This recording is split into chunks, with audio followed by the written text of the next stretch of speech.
E aqui estamos nós para mais um Winecast, o podcast mais gostoso do Brasil.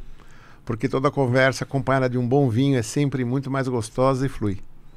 E como eu costumo dizer, vou trazer aqui pessoas do mundo do vinho, pessoas que não são do mundo do vinho, mas sempre com uma conversa muito agradável, com um papo interessante para levar a você o melhor entretenimento.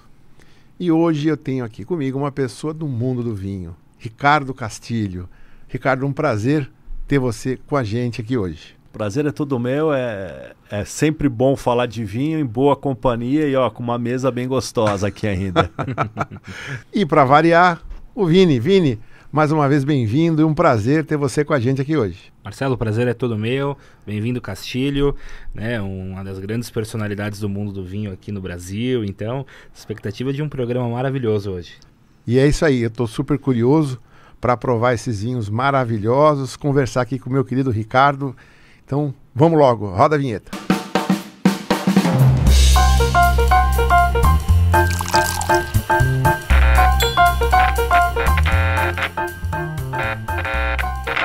E aqui estamos nós, então, para mais um Winecast. Castilho, separamos 2 vinhos para você. Já vou começar falando de vinho para a gente não ficar falando com a boca seca, né? Tô com sede já. Quais são os 2 vinhos que a gente separou para abrir com o Castilho aqui hoje, Vini? Hoje nós vamos ter 2 vinhos maravilhosos, né? Inclusive vou mostrar primeiro aqui um vinho tinto, que é o Brunello de Montalcino Lemura. Uau. Tá? Safra 2015. 2015 é uma safra que foi considerada 5 estrelas, então uma safra de excepcional qualidade. A Lemura é uma vinícola que pertence ao Grupo Camiliano, que é um grande produtor histórico, muito tradicional, claro.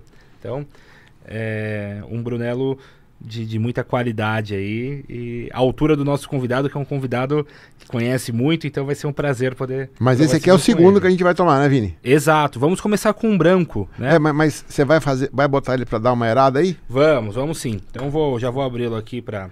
Mas você tá certo, apresenta o branco, que daí enquanto a gente conversa... Eu vou servindo, você vai botando para erar aí. Tá? E o branco que nós temos aqui hoje é o Vinhacoide Costa e Quarzo Sauvignon Blanc Safra 2020.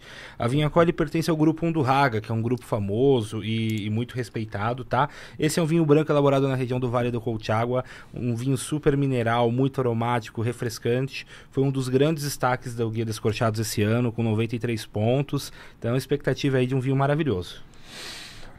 Tudo bem, Ricardo? Nossa, tô com sede. Vamos começar aqui com o branquinho e aí depois eu já coloco... Você sabe que eu tenho cada vez mais gostado dos brancos, né? Adoro os tintos. Mas os brancos tem alguns que me apaixonam, assim. Sim, os brancos são apaixonantes. É. Eu tô numa fase que até o rosé, que eu tava com um certo preconceito, eu já tô bebendo de novo, assim, com somos mais... Somos dois. Com mais frequência. Eu acho que os vinhos, eles vêm melhorando ano a ano de qualidade, né? Ou é impressão minha?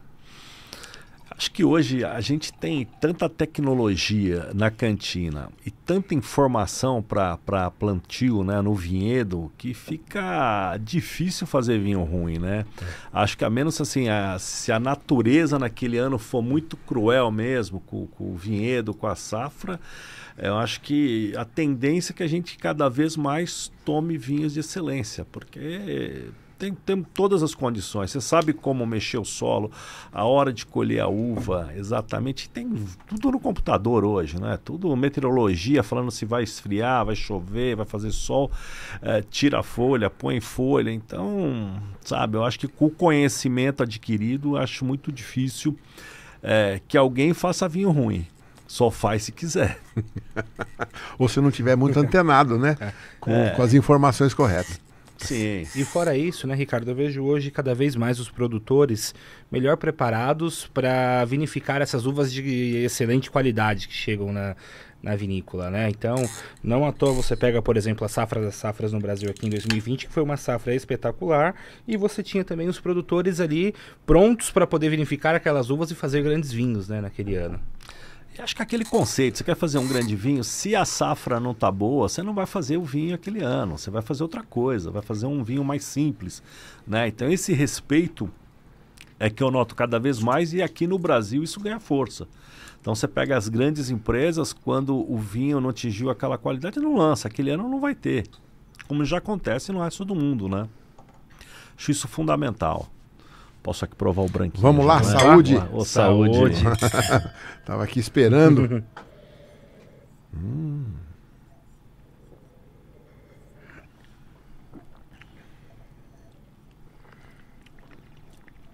Bem interessante, hein? Muito bom. Som. Gostoso que ele tem... Não tem só aquele vegetal que às vezes o Sauvignon tem, né? Tem uma Exato. fruta aqui, um mineral, né? Sim, sim. Ele é de um solo muito rico, né? Em um solo muito mineral, com muito quartzo, até mesmo isso vem no rótulo. E realmente, o Sauvignon Blanc, normalmente você acaba pegando ele por vezes muito vegetal, muito herbáceo, ou muito, assim, num aroma pouca variedade de aroma, né? Você tem um maracujá às vezes ali presente e você não tem outras frutas. E aqui eu acho que ele tá muito rico no aroma, tá com acidez bem equilibrada, bem agradável, um vinho bem refrescante, vinho muito bem vinificado aí. Parabéns pra vinícola, né? Parabéns mesmo, muito bom. E Muito o mineral bom. é presente mesmo, né? Bem presente. Mas muito agradável.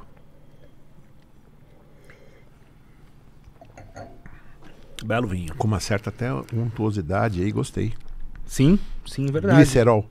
Tem um glicerol aqui, dessa untuosidade, né? E de uma forma bem integrada ao vinho, realmente muito interessante. E acidez gostosa, né? É, Isso que Sim. É. Isso que é Castilho, por cada favor, vez mais fundamental. acompanhe né? seu Claro. vinho aí com os Opa, queijinhos. Obrigado. Que é fundamental no branco, né? Porque eu vou tentar não deixar você comer muito. Brincadeira, pode comer. Porque eu vou ficar te perguntando coisas, né? Eu acabo atrapalhando aí as degustações do convidado. Bom, eu quero te fazer um monte de perguntas dos prazeres da revista Prazeres da Mesa, mas antes eu quero voltar a dar 2 passos para trás aí e te perguntar da época de Playboy. Uma revista, acho que uma das revistas mais famosas que o Brasil já teve, o mundo já teve, né? Quantos países tinha Playboy? Ah, mais de 30. Porque às vezes eu via, às vezes aparecia, né, de outros países, então, nossa, todo lugar do mundo que eu me lembrava tinha Playboy. Falei, Tinha caramba. Playboy. Mas a coisa mais curiosa que tinha é que só a Playboy brasileira tinha um nível de excelência editorial que você conseguia falar com todo mundo. Então a Playboy entrevistou presidente da República, piloto de Fórmula 1, jogador de futebol, atores, políticos, né? E as outras Playboys no mundo, elas não conseguiam isso. Eu me lembro até hoje de uma vez que a gente tinha acabado de fazer uma entrevista com o Ayrton Senna e veio um jornalista da Playboy da Alemanha. E aí ele me perguntava, nossa, o Schumacher nunca falaria com a gente. Aí eu falei, pô, mas você trouxe um exemplar? A gente tinha os exemplares na redação, né? A gente foi pegar o exemplar da Playboy da Alemanha. E era basicamente focada nas mulheres, né? É claro que a Playboy sempre vendeu por conta das mulheres, mas era nossa obrigação enquanto jornalistas dar um conteúdo editorial completo para o leitor brasileiro. E as outras no mundo inteiro, elas não conseguiam isso. A americana, por incrível que pareça, é que chegava mais perto. Olha só. Mas mesmo assim não tinha esse A alcance. Não, ela tinha uma excelência, porque ela nos ensinou, né, a trazer os grandes escritores para dentro da revista. Então você tinha artigo do Humberto Eco, né? Você tinha grandes escritores escrevendo e você conseguia ter acesso a esses personagens por conta disso. O cara olhava a revista e falava, nossa, né, que bacana que é isso aqui. Eu posso dar entrevista para eles que eu sei como vai ser tratado isso, né? E assim, Abril no todo, né? Não era só Playboy. Abril foi uma grande escola de jornalismo. E quando eu tive a chance de lançar a minha... Tudo tinha muita qualidade. Sim, quando eu fui lançar a minha revista, exatamente o que eu conversei com o meu sócio na época, eu falei, eu quero fazer isso aqui. Tá? A gente não vai ganhar dinheiro, mas é o que vai me dar prazer de fazer. Porque o que acontecia, várias revistas... Mas como assim, uma coisa de qualidade não dá dinheiro? Não é. É difícil fazer jornalismo no Brasil, né? É muito difícil você ganhar dinheiro com jornalismo. Mas o que acontece? As revistas na época eram muito focadas em São Paulo e Rio. Tá. E isso sempre me incomodou. E depois eu vi o porquê. Porque fazer o Brasil inteiro é difícil. É difícil você trazer informação de todas as partes. E as pessoas não entendem. Então, assim, na primeira Prazeres eu tinha matéria de São Paulo, Rio, Belo Horizonte, Curitiba, Rondônia. Na segunda eu fui para o Amapá. Sabe? Coisas que você não via isso nas outras publicações, nem na Veja, nem nada. E a gente foi começar. E depois eu vi o porquê que não tinha. Porque é muito caro. É muito custoso, né? Sai mais caro eu ir para Belém fazer uma matéria do que para o Chile. Né? Então, a gente foi vendo a dificuldade que era. Mas mesmo assim a gente continuou, a gente... E tem uma coisa que todo chefe de cozinha hoje fala, é que a gente uniu os chefes, né? O cara de São Paulo conhece hoje o de Minas, que conhece o do Pará, que conhece o de Curitiba, conhece o do Rio Grande do Sul. Os eventos que a gente começou a fazer, a gente aproximou esse público. Então, vários se tornaram amigos, né? Vários se tornaram amigos. O Alex Atala, quando ele estava começando, quem deu uma grande ajuda para ele, ele também ajudou muito, era o Paulo Martins, que era um chefe de Belém, que infelizmente faleceu. Mas o Alex levou o Paulo para o Madrid Fusion na Espanha para falar de produtos da Amazônia, né? E com a experiência dele de Amazônia, ele ensinou muito para o Alex Atala sobre a Amazônia, né? Então foi uma troca muito interessante. Então, mas você está dando um spoiler do fim do programa, do meio para o fim, que nós vamos falar de Prazeres da Mesa. Tá. Eu quero falar um pouco de Playboy antes. Então, mas é que eu te falei, então a Playboy, a gente tinha isso. Então Entendi. Você tinha as entrevistas. A Playboy era muito vanguarda, sabe? Aquela revista Playboy hoje, ela continuaria fazendo sucesso. Menos por conta das mulheres, porque hoje a nudez está uma coisa que você entra na internet, em todos os lugares você tem. Mas, gratuita, né? Mas as entrevistas, os artigos, as reportagens em geral, você não encontra com facilidade hoje em dia. Que nem hoje tem mais uma entrevista como a da Playboy. Isso que eu ia falar. Aquela fantástica. entrevista da Playboy que se virava página, ela nunca acabava. É o podcast daquela época. Sim. Que você podia falar à vontade, um montão, né? Aquelas entrevistas, para você ter ideia, elas duravam em média entre 10 e 12 horas. Nossa. Você tinha que fazer em 2 etapas, né? A gente fazia uma etapa de 5, 6 horas e depois a gente fazia uma segunda etapa que era justamente para tirar as dúvidas da primeira e complementos que você achasse necessário. E eu me lembro que uma vez eu entrevistei a Elba Ramalho e na primeira parte, nas 6 horas, eu já tinha uma puta entrevista com ela. Eu fui fazer a segunda para confirmar mesmo algumas coisas. Para seguir o protocolo. Mas ela estava pronta, né? Então foi uma coisa que rendeu bastante.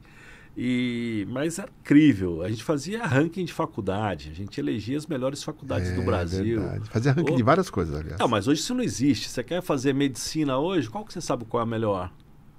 Então teve várias coisas que a gente perdeu com o tempo, né? Você não tem.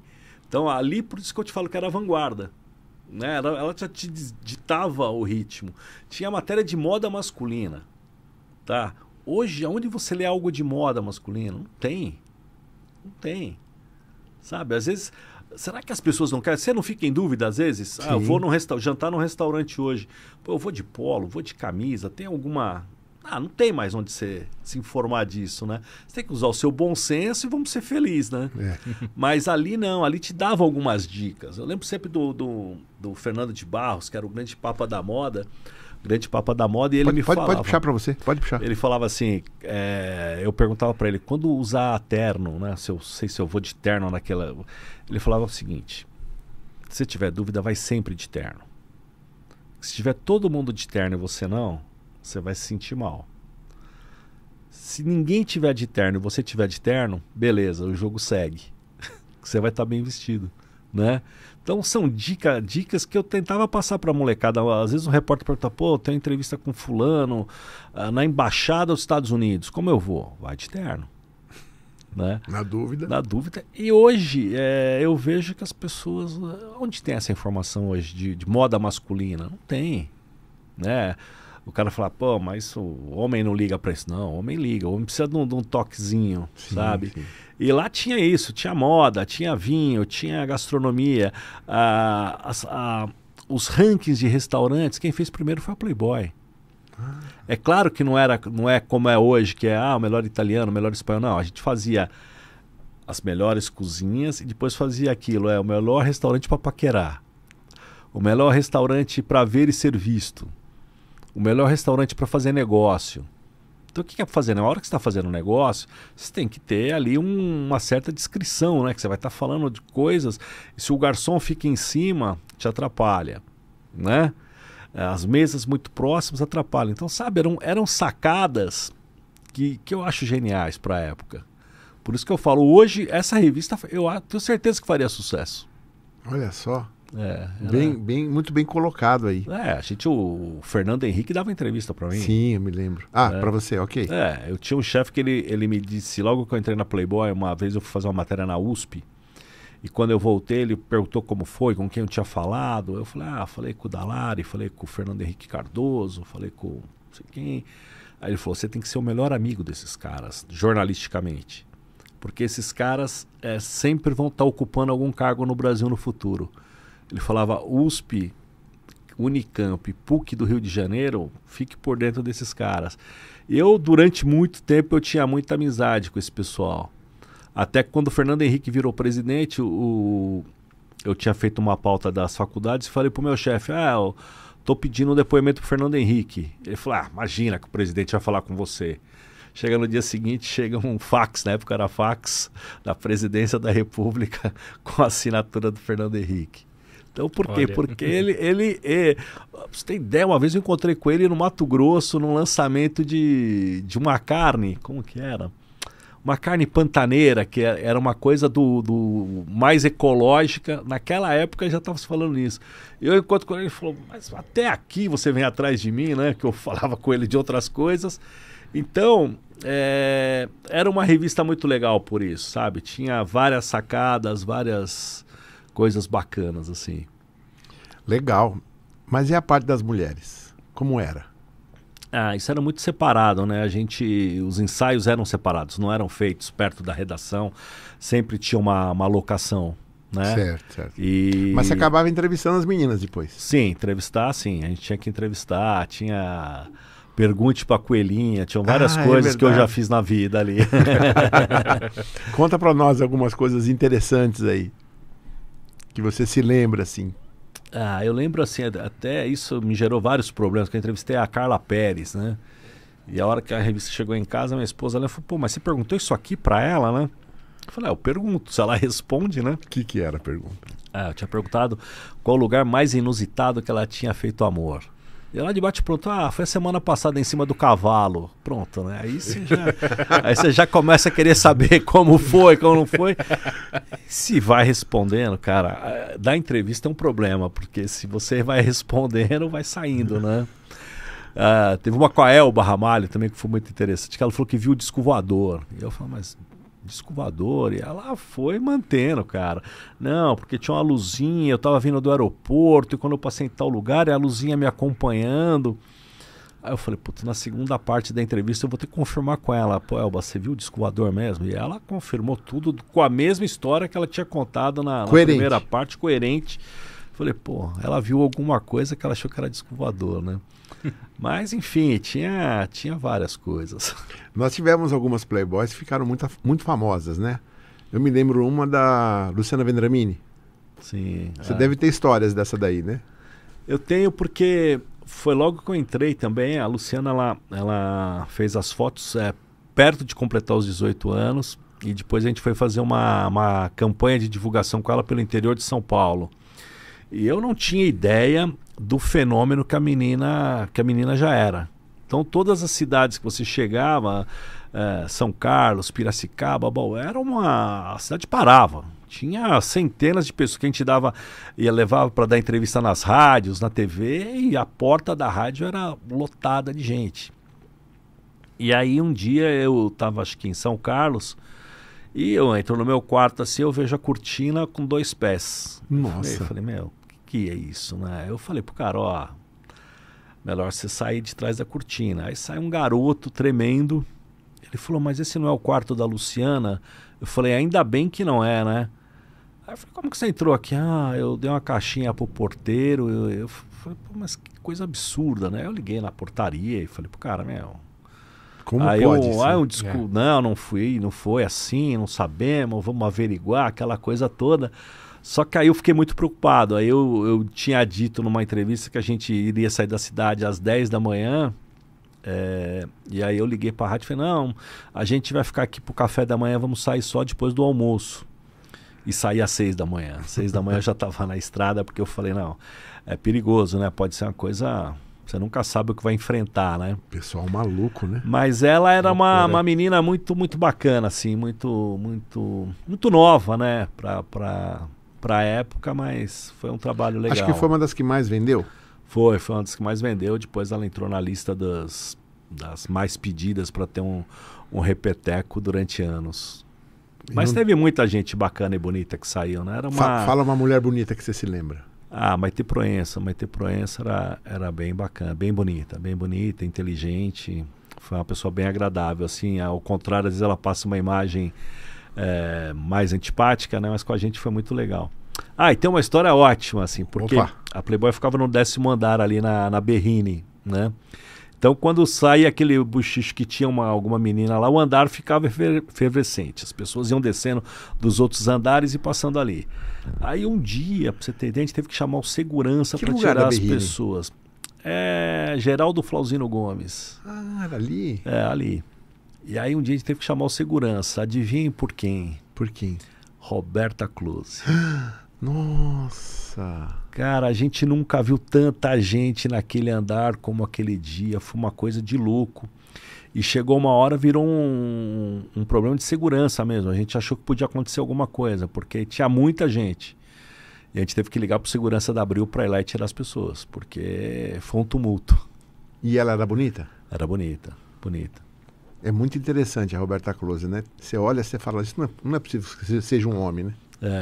Eu não vi mais, né? Não tive mais notícias, mas naquela época era um alvoroço. Eu abri aqui uma página, que eu tô vendo algumas capas aí. E Xuxa? Entrevistou? Não. Não? A Xuxa ficou só no Rio.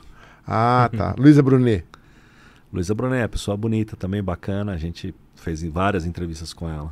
Tiazinha? Então, Tiazinha eu não conheci pessoalmente. Foi na minha época, foi um pouco mas antes, eu né? não conheci pessoalmente, não. Tá. A Luma?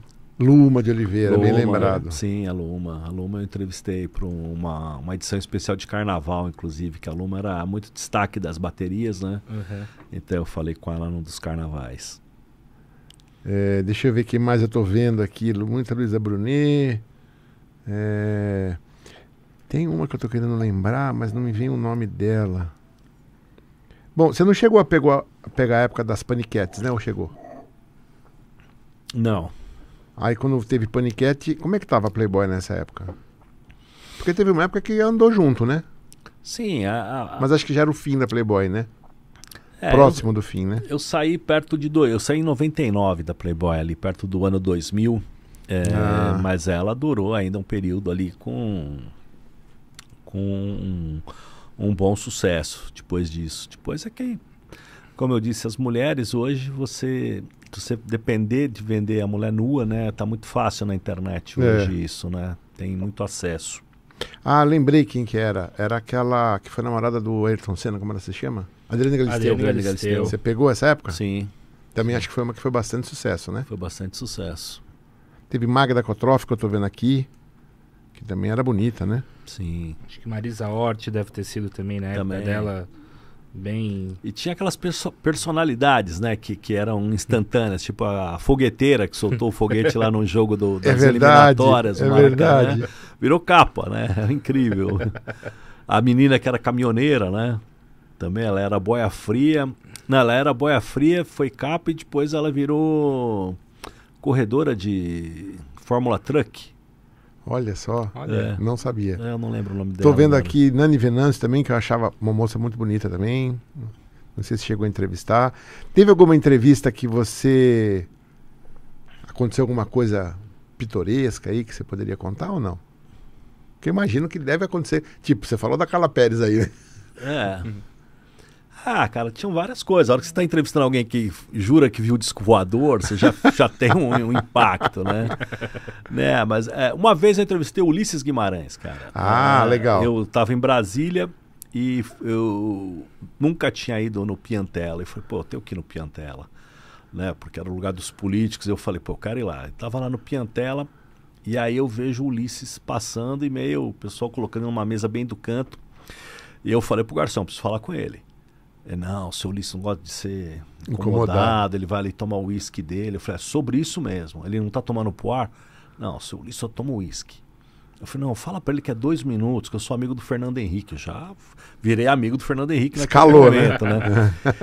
Aí ele daqui a pouco sinaliza, não, falou que conversa 5 minutos com você. Aí eu falei, pô, doutor Ulisses, achei que o senhor ia estar tomando um puar aqui, né, da turma do puar. Não sei se você lembra dessa história, que todo mundo falava que ele era da turma do puar, a pessoa que tomava o destilado de pera, né? Não lembro, pode contar. E ele falava assim, meu garoto, aquilo é para gerar notícia. Então eu não vou desmentir, mas eu gosto de tomar uísque. Olha. Então ele tomava o uísque, só que nas colunas sociais todo mundo, a turma do puar se reuniu. A turma do puar está se reunindo. E nada, ele não tomava. Aí começaram a botar uma garrafa de puar na mesa até para virar a lenda, né? Entendi. Mas o Ulisses e todos os políticos na época gostavam de tomar uísque. Bom, mas aí a Playboy trazia realmente várias coisas interessantes, inclusive a VIP nasce disso, não é? Ou tô errado? É meio que um split ali, não é não? Um pouco mais não sei light. muito bastidor, porque eram até prédios diferentes, né? Ah, a VIP ficava aqui no prédio da Marginal Tietê e a gente ficava no Brooklyn, né? Mas era muito parecido algumas coisas com a Playboy, só que sem as mulheres, né? Não, até tinha, mas não... mas não nu. Não nu, exatamente, Era mais essa linha de informação, né? O que acontece? Na Abril, num determinado momento, o que acontecia? Todas as revistas eram títulos internacionais. Então você pagava royalties. Então pode ser, eu não sei afirmar isso. A VIP não, né? A VIP não. Então pode ser que seria uma tentativa de lançar uma revista masculina, né? E que depois fosse desvencilhando da marca Playboy mais facilmente. Pode ser isso, eu não tenho essa informação, tá? Mas a VIP na época também era uma revista muito interessante, era uma revista muito bacana. E aí começou a ter, acho que com mais frequência, essas coisas de prazeres, né? Da mesa, de vinho, de bebida, de uísque, de gin, que era uma coisa que eu comecei a perceber mais, pelo que eu me lembro, começou a ficar mais presente, né? Charuto. O que acontece? Não existiam revistas de gastronomia, né? E a Playboy era a única que falava do assunto, né? Eu tinha um diretor chamado Carlos Costa. O Carlos Costa gostava muito de gastronomia, entendia muito de vinho. E ele era um grande incentivador, né, dessas matérias na revista. E elas faziam sucesso, né? Então, eu até lembrei dessa história no outro dia com o Fábio Miolo. Quando a gente fazia só degustações de vinhos brasileiros. E aí, toda a edição que saía, eles pediam a minha demissão. Porque eram vinhos pequenos e de multinacional. Em geral, as multinacionais ficavam mal colocadas e eram anunciantes da Playboy. Como assim vinhos pequenos? Você tinha as vinícolas menores que entravam na degustação, né? Ou, digamos, as vinícolas que eram realmente brasileiras, e as outras todas eram multinacionais. Era o Madem, era a Forestier, era a Delantier, que na época era Martini Rossi, Chandon, Rio Blind. Então eram todas multinacionais fazendo vinho, e tinha uma Aurora, que era uma vinícola brasileira na época. Você não tinha muito mais que isso. E aí esses vinhos eram mal colocados. E aí eles ligavam lá pro Dr. Roberto, pô, não dá, a gente anuncia quando sai a matéria, estamos mal colocados. E nisso eu sempre tive apoio na Abril, né? Então, essa referência acabou fazendo com que ela virasse uma coisa muito tradicional da revista, muito ícone, né? Então, a primeira matéria do Lohan, do Claude Troagot no Brasil, foi na Playboy. A Playboy fez esse movimento desses chefes chegando, né? O Sérgio Arno, quando montou o primeiro Vecchia Cucina, que era meio uma revolução do que era a culinária italiana, uma das primeiras matérias foi um perfil na Playboy. A Vejinha, quando ela começou a existir, depois ela não falava muito de gastronomia. Então por isso que eu falo, os primeiros rankings de restaurantes eram da Playboy, né? Depois, por algum motivo, foi para Vejinha, mas era exatamente uma cópia, que as pessoas votavam nos seus lugares, né? Não tinha a figura do crítico fazendo. E aí foi um sucesso. Aí a gente inventava, né? Vamos fazer degustação de gin, de cachaça, de conhaque, massa. Eu lembro que uma vez eu me internei no Máximo, restaurante com o Máximo Ferrari, e ficamos 2 semanas discutindo uma ficha de degustação para fazer uma degustação de espaguete. sabe, às cegas. E ele ligava para um amigo dele na Itália, e pai, fizemos uma ficha e fizemos a primeira degustação de espaguete, sabe, tudo às cegas, as pessoas degustando ele puro, depois com manteiga e com molho de tomate. Foi uma coisa sensacional, assim, né? Era para dar nota para massa? Para massa. Ou para o prato? Para massa. Para massa. Para massa, para a qualidade da massa, sabe? Aí uma vez o Juca Kfouri, que foi o diretor uma época, ele vivia me cobrando de fazer, na época tinha uma briga de Brahma e Antártica, qual que era melhor, qual que era número 1. Ele falava, e na época eu falava, pô, mas são várias fábricas, como fazer? Mas ele passava na minha mesa, e aí, quando a gente vai fazer Brahma e Antártica? Aí um dia aquilo, eu falei, não, eu vou fazer. Aí eu liguei para a assessoria da Brahma e falei, me manda quais são as 10 fábricas, maiores fábricas que vocês têm. Na época cada uma tinha mais de 20 fábricas, era uma coisa maluca. Cada cidade tinha uma fábrica. Aí eu peguei as 10 da Antártica e as 10 da Brahma que mais vendiam. Falei para ele, ó, tá aqui o critério. A gente vai comprar cerveja em 10 fábricas de cada uma, vamos misturar tudo e botar a degustação às cegas. Ele faz, eu falei, vai ficar caro. Não tem problema. Então, para você ter ideia, vinha engradado de Recife para São Paulo, engradado de Fortaleza para São Paulo, um motorista até Vespasiano comprar cerveja e botava no avião em Belo Horizonte. Chegou um dia com uma sala desse tamanho aqui, tinha engradado de cerveja do Brasil inteiro. Nossa, que legal. E aí? Aí eu descobri que assim, a fábrica da cerveja vem na tampinha. Uhum. Então, se você bobear, abrir e tiver qualquer erro no serviço, você não vai saber de onde era. Aí a gente contratou uma menina só para digitar o nome da fábrica e colar papel contact em todas as garrafas. E fizemos as cegas. E deu 9 Brahmas em primeiro lugar. Nossa. E uma Antártica. Sério? Antártica de Ribeirão Preto. Porque na época a água influenciava muito. Hoje não, hoje você faz qualquer coisa com a água. Se quiser fazer cerveja aqui em São Paulo, todo mundo faz. A mítica Brahma de Agudos ficou em primeiro lugar, ou ficou entre as primeiras? Ficou. Mas a que ficou em primeiro lugar era Essa é que histórica, todo mundo né? ficou assustado. Foi uma Brahma de Guarulhos. Nossa, eu ia falar assim, era Guarulhos. E por que foi a primeira? Porque era a fábrica mais moderna que eles tinham feito. Era uma fábrica nova, totalmente moderna, que já faziam esse cuidado com a água. E ela foi o primeiro lugar. Deveria pegar a água ali da represa na divisa com o Nazaré Paulista ali. Cara, tinha essas coisas. Era assim, missão dada, missão cumprida. Mas eu não tinha muito limite de orçamento, cara. Era uma coisa meio doida isso. Que bom, né? Era Bom, mas muito bom. estranho, né? Hoje eu vejo, eu falo, bom, será que foi por isso que quebrou, né? Porque a gente não tinha orçamento, essa é a verdade. Essa é a verdade. Devia ter, assim, para a direção, mas ele me dava uma liberdade, cara. Eu ia fazer o ranking de faculdades. Eu falava assim para ele, esse ano a gente tem que visitar 20 cidades. Ok. Eu falava, não, vamos visitar só 10. Não, precisa de visitar 20? Precisa. Eu falei, eles estão me cobrando isso. E pronto.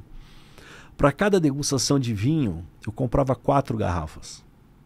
Uau. Uma ficava na redação só para fazer a foto. 2 eram abertas, e se tivesse algum problema, e a terceira sobrava também. Sobrava a terceira e a quarta. E aí um dia eu falei pro meu chefe, falei, pá, vamos comprar uma menos, né? Não, compra as 4. A hora que você comprar 3 vai dar um problema. Aí imagina, hoje eu vejo que eu tenho que fazer na Prazeres aquela economia de guerra, Uma né? ginástica financeira. Uma ginástica financeira, eu falo, puxa vida, né? Era feliz e não como sabia. como era feliz. Era muito bom. E aí, da Playboy, você sai que ano? 99. 99. E aí já monta... Não, aí você vai pra Gula, né? Aí a Gula tinha sido comprada por um banco de investimento que estava montando uma editora. E aí eu fui para lá. Queriam fazer uma reformulação na revista com investimento, queriam investir, fazer algumas mudanças. E aí me convidaram para tocar o projeto. Aí eu fiquei lá 2 anos com esse grupo de investimento. Até que um dia o banqueiro me falou assim, quando que a gente vai alcançar tais números? E eu falei para ele, nunca. Como assim? A pessoa que tinha montado o projeto tinha dado uns números incríveis, assim. Aí ele falava, pô, mas e a revista tal, quando? Eu falei, também não. E essa? Não. Eu falei, não, você está no topo já. Dificilmente você vai ter tiragens desse tamanho. Mas o cara que montou o projeto falou isso. Eu falei, pois é, ele falou um pouco errado, né? Uau. Aí ali o grupo, o grupo dos banqueiros resolveu sair do negócio e botaram à venda. E aí ela voltou pro antigo dono. Aí eu fiquei 1 ano lá ainda com o antigo dono, mas aí já não era mais o que eu queria fazer. Porque eu tinha toda uma liberdade, mas não é a liberdade, é o pensamento do que eu achava que tinha que fazer, né? E aí quando foi pro antigo dono, ele queria voltar algumas coisas antigas, aí aquilo me incomodou um pouquinho. E aí acabei tendo a chance de montar Prazeres da Mesa, que aí é um projeto que era meu, era o que eu queria fazer. Tinha limitações financeiras, né? Mas era uma coisa que eu achava que era possível fazer, mostrar a gastronomia do Brasil inteiro. Então eu fui atrás disso. Você e o Jorges. Só vocês dois? E as esposas, né? O Jorge é casado com a Mariela, eu sou casado com a Cláudia. E no começo foi muito fundamental. A Cláudia, minha esposa, é fundamental nesse processo, porque assim, as primeiras fotos eram feitas no meu apartamento, né? A gente colava uma mesa na parede, fazia de fundo, e ali era o primeiro estúdio, né? A gente não tinha verba para contratar estúdio, para alugar estúdio, então as fotos eram feitas lá em casa. Então, que legal. Ela foi fundamental nessa parte, porque ela me deu apoio e, poxa, ela viu a casa dela sendo avacalhada, vamos dizer essa palavra, né? Quando que nasceu? E os dois também, o Jorge e a Mariela, também foram importantes, porque, enfim, é um projeto que nasce assim, tem que todo mundo se apoiar, né? Que ano que nasceu? Nasceu em 2003. Nossa, vai fazer 20 anos. 19. Sim, mas daqui 1 ano faz 20. Já faz 20, Caramba! O mês que vem a gente faz 19 anos. Mês de junho. Junho. Parabéns, hein? E aí, a pergunta que eu faço agora. Houve uma queda absurda, né, do consumo de revistas. Eu falo por mim. Eu era assinante de tudo que era revista. Eu bobear, acho que eu tinha umas 20 assinaturas. Né? 90% da Abril, mas tinha de outras editoras também. E hoje eu não assino mais nada. Como que é esse mundo moderno e a revista? Então, a gente tem a grande sorte da gente ter um público fiel que gosta ainda do impresso, tá? É claro que diminuiu, né, do que era, o que é hoje diminuiu bastante, mas a gente perdeu, num primeiro momento, mais verba publicitária. Isso foi muito difícil, porque as pessoas ainda, as empresas, elas não estão acostumadas a investir tanto no digital ainda, né? Muito se fala do digital, mas o investimento ainda não é igual, tá? Então, a grande diferença da Prazeres da Mesa para as outras revistas da área o que acontece. A gente, desde o início, a gente veio com uma cabeça de evento, né? Então, eu me lembro que quando a gente foi lançar o projeto, a gente fez um jantar na casa da Alice Carta, que é a mãe do Jorges. E a gente fez esse jantar e eu falei para ele, pô, o que a gente vai... Não, vamos mostrar a revista. E a gente colocou um telão e a revista tinha aquele programa que a revista vai passando. Só que você imagina isso há 19 anos atrás, ninguém tinha visto. Então o cara, agora nós vamos mostrar a revista. Aí mostra o telão e a revista, o número 0 girando. As pessoas, pô... E ele falou, pô, a gente tem que vender 16 anúncios pra gente bancar X meses. E naquele dia a gente vendeu 20 anúncios. Uau! E uma das pessoas que estava lá era um diretor do Hyatt de São Paulo. Tava o Carl Emerson. E aí ele me chamou do lado e falou assim, ó, eu quero fazer o lançamento da revista. Eu falei, pô, Carl, o Hyatt tinha acabado de abrir em São Paulo. Eu falei, puta, é lindo, mas eu não tenho dinheiro. O dinheiro tá aqui. Ele, não, eu quero dar a festa para vocês, porque eu acredito no projeto. Uau. Ele falou, vamos levar, você acha que 500 pessoas vão? Falei, pô, acho que sim, né? Bom, a festa ia ser numa segunda-feira, ele no sábado me liga nervoso. Falei que foi, Racal. Ele falou, tem 750 confirmações. Isso quer dizer que a gente vai ter mais de 1.000 pessoas aqui na segunda-feira. Falei, pô, não, acho que não, você tá louco, não sei o quê. Bom, chega segunda-feira, uma chuva em São Paulo. E eu tava indo pro Hyatt, pego um trânsito na Marginal, eu tô parado na Marginal, aí toca o celular, é o Jorge atrás de mim. Castilho, onde você tá? Eu falei, eu tô aqui na Marginal. Não, você tem que chegar logo. Eu falei, por quê? Não tem ninguém? Ele falou, não, isso aqui tá lotado e todo mundo tá te perguntando onde você tá, cadê você?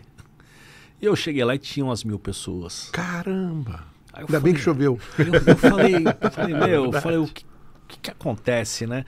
Aí a gente notou que as pessoas queriam algo diferente e a Prazer estava trazendo esse algo diferente. Aí chegou o segundo número. Não, aí essa história é muito curiosa. Aí passou a festa, então um dia lá, recebo um e-mail de uma pessoa falando assim: entrei aqui na internet para ver se vocês tinham o registro do nome Prazeres da Mesa para internet. E vocês não têm. Aí eu aproveitei e fiz o registro. E queria até aí conversar com vocês. Eu falei, o cara agora vai vir me extorquir, né? E vai lá uma pessoa chamada Horst Kisman. Não acredito! Aí ele senta na minha frente, começa a falar e eu ali, né? Daqui a pouco ele vai falar quanto é.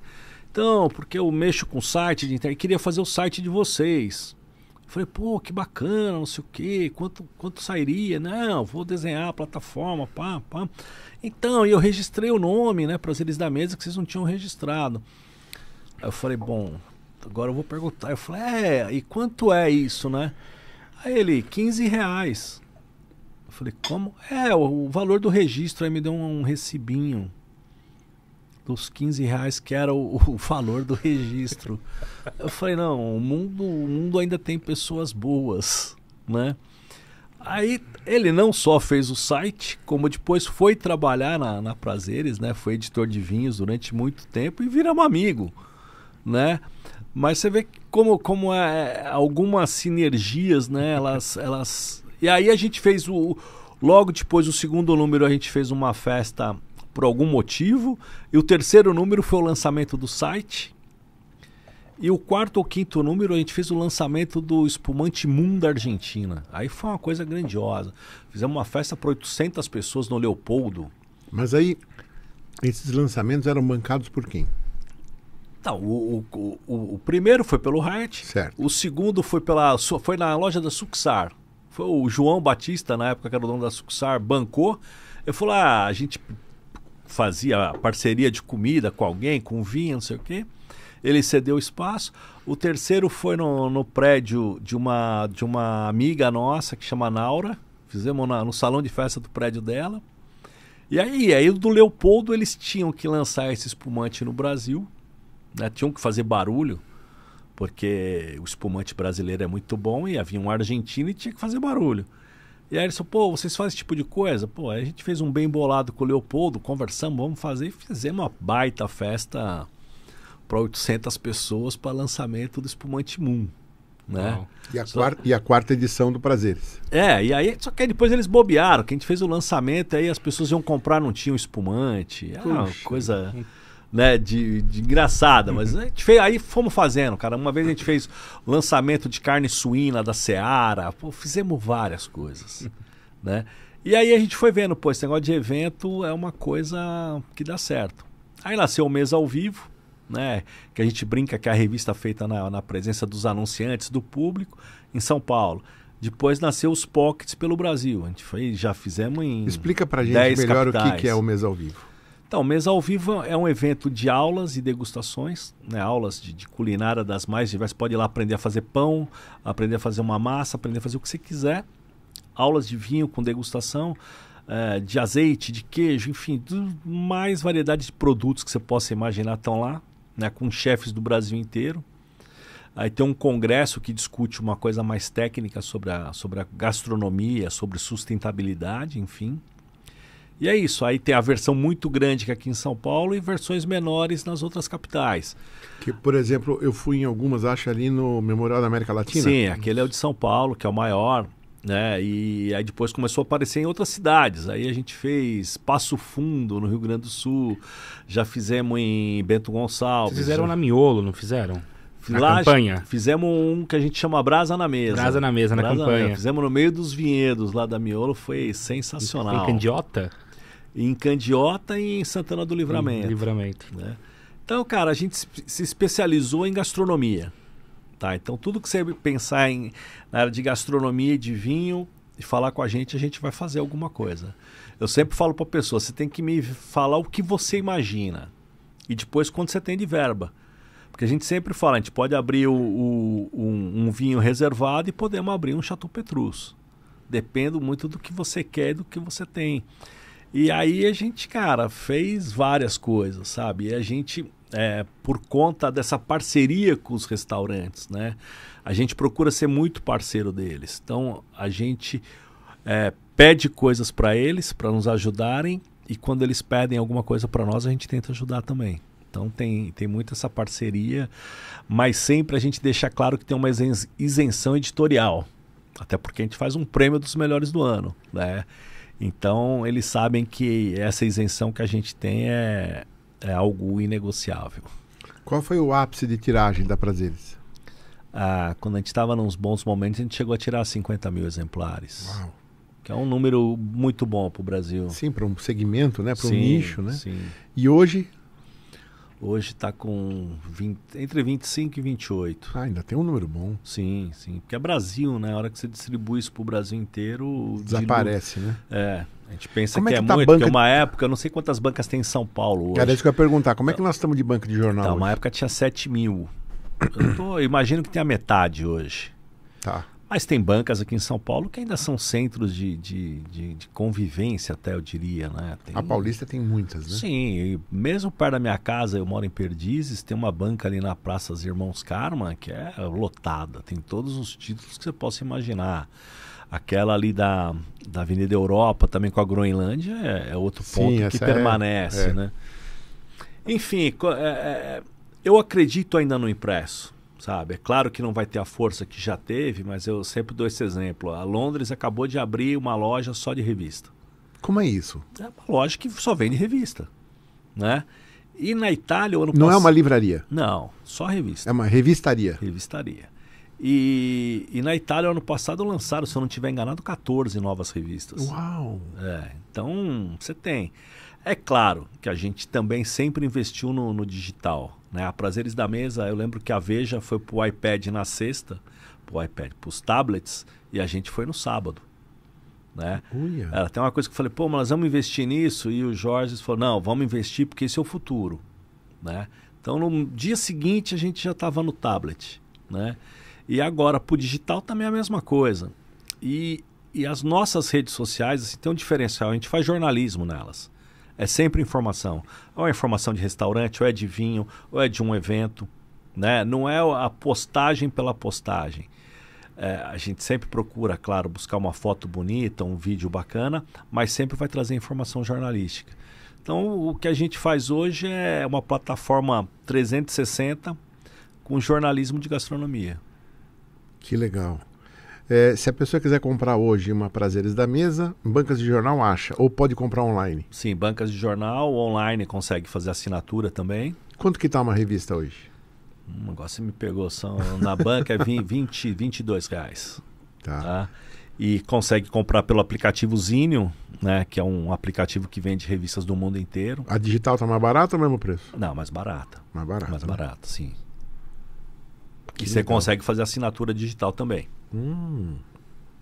Tá. E é uma vez por mês ou é bimestral? Sim, não, mensal. Mensal. E ter o site, né? O site também hoje é um site que caminha sozinho, né? Com matérias exclusivas do site, com muita parceria com parceiros de anunciantes, né? A gente faz muita coisa junto. Então é isso, é um 360 graus que a gente costuma fazer. Outro dia eu até comentei antes com você, a gente fez um jantar de lançamento dos 7 lendários da Miolo. A gente cuidou, conta pra gente cuidou isso. Dessa curadoria, a gente chamou... Foi lá no Sul? Lá no Sul. Então, às vezes as pessoas pensam que é fácil você fazer um cardápio, mas você imagina que eram 7 vinhos tintos, a gente fez com que esses vinhos, junto com a Miolo, chegassem para os chefes que iam cozinhar. Chegassem antes. Antes, para eles provarem os Quais vinhos. eram os 7 lendários? E imaginar quais são os ingredientes que combinariam. Os 7 lendários, não sei se eu vou lembrar todos aqui, mas tem o Sebrumo, que é o Cabernet Sauvignon. Que é novo, né? Tem o Vinhas Velhas, tem o Miolo Terroir, tem o Lote 43, tem... O Testard, do Vale do São Francisco. Faltam 2 aqui. O Caças Portuguesas. Caças Portuguesas e o... Você falou Lote 43? Falou. Quinta do Seival? O Quinta do Seival é o Caças Portuguesas. Tá faltando um que eu não tô Você vai lembrando. lembrar. O Taná. O Taná Vinhas Velhas. E...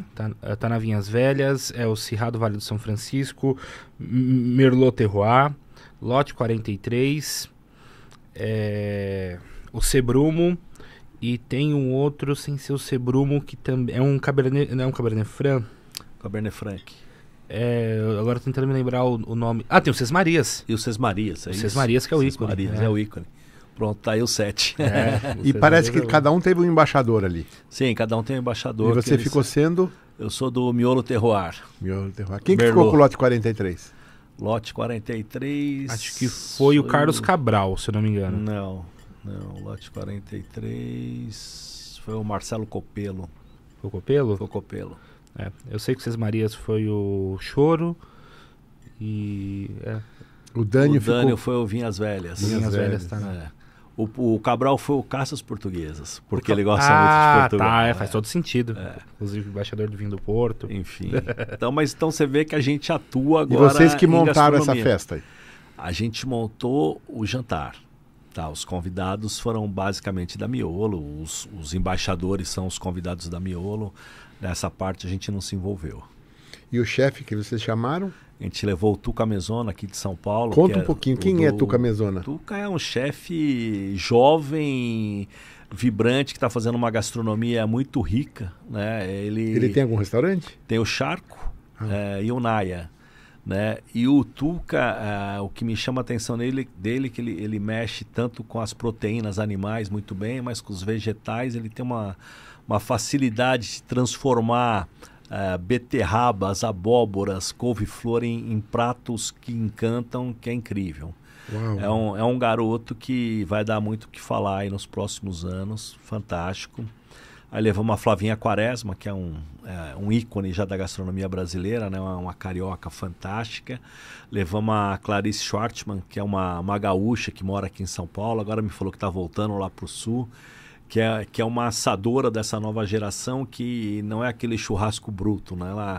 Ela tem a técnica e tem a delicadeza de saber montar um prato visualmente que te conquista. E teve o chefe do hotel, o Fábio Lima, que recebeu esses 3 amigos lá, com uma equipe fantástica. Foi no Spa do Vinho. Né? Atravessando a rua. Atravessando a rua. Que é um hotel lindo lá no Vale dos Vinhedos. Sim. O Fábio foi muito generoso de receber todo mundo, com uma cozinha muito generosa, fantástica. Foi um dos grandes jantares que a gente já fez. Então o evento foi no Spa do Vinho? Foi no Spa do Vinho. Tá. E o que ocorreu ali? Teve algum concurso, alguma votação ou não? Foi só uma apresentação? Só a apresentação dos vinhos. Lançamento, um remember de cada um aí, né? O revival. O lançamento está sendo agora, né? Que é a Safra 2020. Então, cada embaixador apresentou o seu vinho. Safra Nova. Da Safra Nova. E os chefes harmonizaram cada um desses vinhos. Entendi. Então, foram 7 etapas no menu. Entendi, uau! E essa é a segunda edição, né? Então, a Miolo lançou esse projeto agora dos 7 lendários, né? Para celebrar os 7 vinhos ícones da vinícola. A primeira versão foi com a Safra 2018, que também foi uma safra histórica. E agora é com o lançamento da Safra 2020. Então, pelo que eu entendi do projeto, todos os anos que houver uma safra histórica, né, e que saírem todos esses vinhos, porque nem todos esses vinhos são lançados todos os anos, vai ter esse lançamento dos 7 lendários, né? Um pouco antes da gente ir para a Serra Gaúcha, inclusive eles estavam finalizando, né, esse processo ali com os últimos vinhos para lançar esse projeto. Na sua opinião, qual foi o melhor dos vinhos? O meu, né? O Merlot Terroir. Eu até conversei isso com o Adriano Miolo, assim, eu acho que hoje, como a gente estava falando, a questão de fazer, conseguir fazer maus vinhos, né? eu acho que a Miolo é um grande exemplo. Hoje, se você pegar dos vinhos de entrada até os ícones, tem um padrão de qualidade muito bom, muito interessante. Claro que você vai tomar o Miolo Seleção, você sabe o que te espera ali. É um vinho que vai ser mais simples, mas que ele é muito bem feito. Você tomou o Gamay Wild? Sim. Eu adorei esse Adorei. vinho. Então, é um vinho que custa o quê? R$30. E é impressionante de bom. A relação custo-benefício, na minha opinião, é um dos melhores que a gente tem hoje no mercado. Sim, então, é isso que eu te falo. A gente está tomando vinhos bons e baratos, né? Você pega uma outra vinícola que eu fiquei bem impressionado com os vinhos, chama Campestre, né? Sim. O famoso Pérgola. Sim, e os vinhos que eles estão fazendo muito interessantes na faixa de preço deles, né? Então, isso que é o bacana, é essa constância, né? Eu estou até vendo aqui, tem o azeite, então posso falar do vinho. Eu acho que essa constância é que eu vejo no Esporão, por exemplo. O Esporão, eu sempre falo isso, assim, a gente tem uma sequência de safras que elas não te decepcionam. Você pode gostar mais da safra 89 do que a 90, mas está ali o DNA do vinho. O vinho vai te agradar, né? E eu acho que é isso que as empresas têm que almejar, que você vá e consuma sempre um produto de qualidade. É isso que fideliza. Então eu sempre indico o Esporão com uma facilidade muito, muito fácil. Você pega a Adega da Cartucha no Alentejo também. Você consegue indicar facilmente os vinhos. Sim. Porque você sabe o padrão que tem, né, da Fundação Eugênio de Almeida. Os EAs mesmo, que são os mais baratos, você fala, pô, não, aqui tem um padrão de vinho muito interessante. Então, acho que é isso, né? É o que eu procuro fazer na revista, por exemplo. Né? Eu procuro fazer uma revista que o cara tem um mix ali do que ele vai ler, que ele fala, não, aqui tem leitura. Então, se o cara gosta de cerveja, vai ter coisa de cerveja. Se ele gosta de drinks e destilados, vai ter. Se gosta de vinho, vai ter muito. E se gosta de gastronomia, vai ter as receitas. Os leitores de revista de gastronomia gostam de receitas. Por incrível que pareça, que você pesquise qualquer coisa no Google, não, ele quer ver a receita que o chefe está ensinando para Prazeres da Mesa. Então eu procuro fazer esse mix todas as edições, para o cara falar, essa revista tem um padrão. Né? E o vinho é a mesma coisa. Eu acho que o que a indústria tem que procurar no vinho é o padrão. Que mesmo com problema de safra, que uma oscila para cá, mas você consiga fazer um vinho bacana. Essa história da receita é maravilhosa. Né? Eu sou chefe de cozinha, a gente cozinha muito em casa, né? Tudo que tem receita, para mim, eu devoro. É fantástico. Eu acho que você está certíssimo. E o pessoal que gosta de gastronomia, acredito que boa parte, não todo mundo, né? Mas uma parte se aventura na cozinha. Sim. E a receita... A receita é fundamental. Vamos experimentar o outro vinho, Vini? Vamos sim. Esse é um Barolo. Não, esse é um Brunello. Brunello, falei errado. Isso. Brunello de Montaltino Lemura, safra 2015. Então, essa safra, né, é uma safra que foi considerada 5 estrelas, né? Então é considerada uma safra de excepcional O qualidade. Vini tá servindo com a mão errada. Porque ele é canhoto, né? Então tem que ajudar ele aqui. Muito obrigado pela ajuda, inclusive. Uau, que aromático. Hein? Então, até por se tratar de um Brunello, mas pode se considerar até jovem, né? Nossa, adorei aqui o aroma dele. Puxa vida. Com esse tempo aqui de decantação e aeração, creio eu que ele já deve estar aqui já bem mais aberto. Mas você sabe que, teoricamente, isso que eu aprendi com o Carlos Cabral, que você deve servir o vinho com a mão esquerda, né? Ah, é? Que seria a mão do coração. Ah, que bonitinho. Que bonitinho. Poeticamente. Saúde. Obrigado. Saúde. Cabral Aos prazeres salvando. da mesa aí. Aos prazeres da mesa. Obrigado. Que aroma. O primeiro curso que eu fiz de vinho foi com o Carlos Cabral. Uau, que vinho, hein? Na SBAV? Não, foi no Senac Então, ainda, agora- da Doutor Villanova. E agora eu quero. A minha pergunta agora é: Vinho delicioso. como é que é a sua história no mundo do vinho? Então, isso que é curioso, né? Eu sempre bebi vinho em casa, né? Meu pai gostava de vinho. Castilho ou espanhol? O Castilho é espanhol, tá? E o Melo é português. Ah, Então, a gente tomava alguns vinhos em casa. Eu tenho assim um carinho enorme por algumas marcas por conta disso, que nem ele adorava Casal Garcia com bacalhau, Não é bobo. Ele achava que era um bom casamento, ele gostava. Adriano Ramos Pinto, a gente sempre tinha o rótulo básico em casa. Esse é Porto, né? Lendário vinho do Porto, né? E a gente sempre tinha na época, como não chegavam muitas marcas, né? Sempre tinha Santa Rita Medalha Real. Sempre. Chileno, esses três eu lembro bem. E aí, quando eu entrei na Playboy, um dia o meu chefe falou assim, você tem que ir no supermercado fazer pesquisa de vinho. Eu falei, como assim? Não, me deu uma ficha, tava lá o nome, região, safra. Eu tinha que ir no Carrefour da vida, pegar o corredor e anotar todos os vinhos brasileiros que tinham ali. Por exemplo, se a gente ia fazer de tinto, tinha que anotar todos os tintos. Então, Aurora, Cabernet, safra tal. E fazia isso lá, fazia no Santa Luzia, fazia no Pão de Açúcar, fazia num lugar chamado Depósito Normal. E era doido, porque era um trabalho braçal que você não faz ideia. Não como seria hoje, porque hoje a infinidade de marcas é muito maior. E a gente fazia aquilo depois... Mas nós estamos falando de uns 20, 30 vinhos aí, no mínimo, né? Sim. Rótulos. Rótulos. Aí eu voltava, tinha que tabular tudo e falar, então, o Cabernet Aurora a gente encontrou em 5 lugares. Então a nossa degustação era feita em cima de distribuição. E tinha um menino que fazia isso no Rio de Janeiro também. Ele me mandava a parte dele. E aí eu achava aquilo uma chatice, né? A sorte que na época você tinha motorista, tinha um departamento lá que você só falava, preciso do motorista. E o motorista me levava para todos esses lugares. Mas eu ficava lá anotando. Bom, e aí depois eu comecei a acompanhar as degustações. Então, vai ter a degustação sexta e sábado, né? Então eu ficava nos bastidores, ajudando os garçons. Às vezes eu mesmo abria os vinhos e a ordem. Amostra 1, amostra 2 e o cara, ninguém sabia lá dentro. Pera um pouco, deixa eu entender. Você anotou 30 vinhos aí, vamos imaginar, Sim. 30 rótulos. Qual que você escolhia para degustação ou ia tudo? Ia tudo. Ah. Não, ia, sei lá, ia os 20 mais encontráveis. Tá? E aí dividia os merlots, os cabernets, os blends, enfim. E aí eu comecei a fazer isso. E aí um dia eu falei para ele, mas por que você quer que eu faça vinho? Eu não entendo tanto. Eu falei, porque ninguém quer fazer. Então, na verdade, assim, ninguém queria fazer isso. Não dava o Ibope que tem hoje. Hoje, falar de vinho, todo mundo quer, né? Todo mundo quer escrever de vinho. E na época, ninguém queria.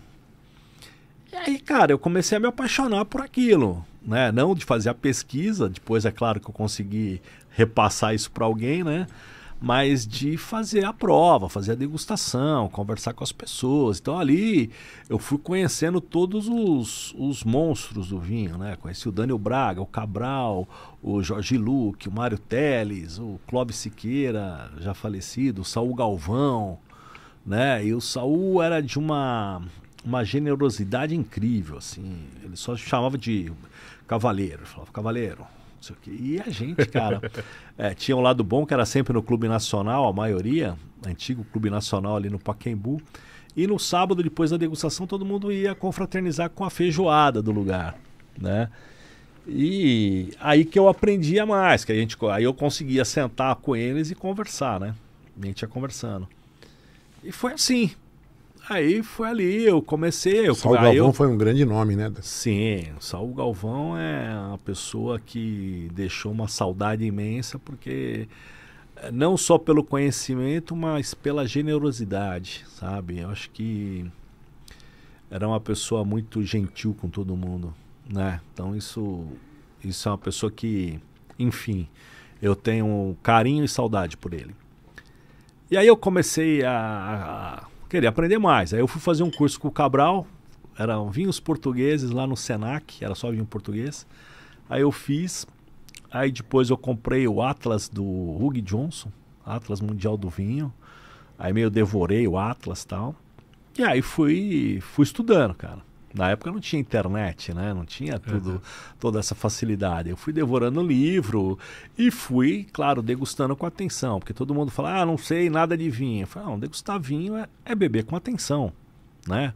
Eu acho que a gente tem que acabar um pouco com isso. O aroma disso, o aroma daquilo. Não. Primeiro, acho que a gente só olha a cor. Olhou a cor, é bonitinha, tá ok, não tem nada errado. Pronto, já provamos a cor. É cor de vinho, né? Sentimos o aroma. O aroma tá agradável? Maravilha, segue em frente. Tá gostoso? Pronto. É isso que é entender de vinho, não é? A gente foi num lugar agora recentemente, tinha um vinho, cara, que tinha um cheiro tão desagradável, um cheiro de mofo. Impressionante. Mas é isso que você falou, né? O aroma tá agradável, então continua, né?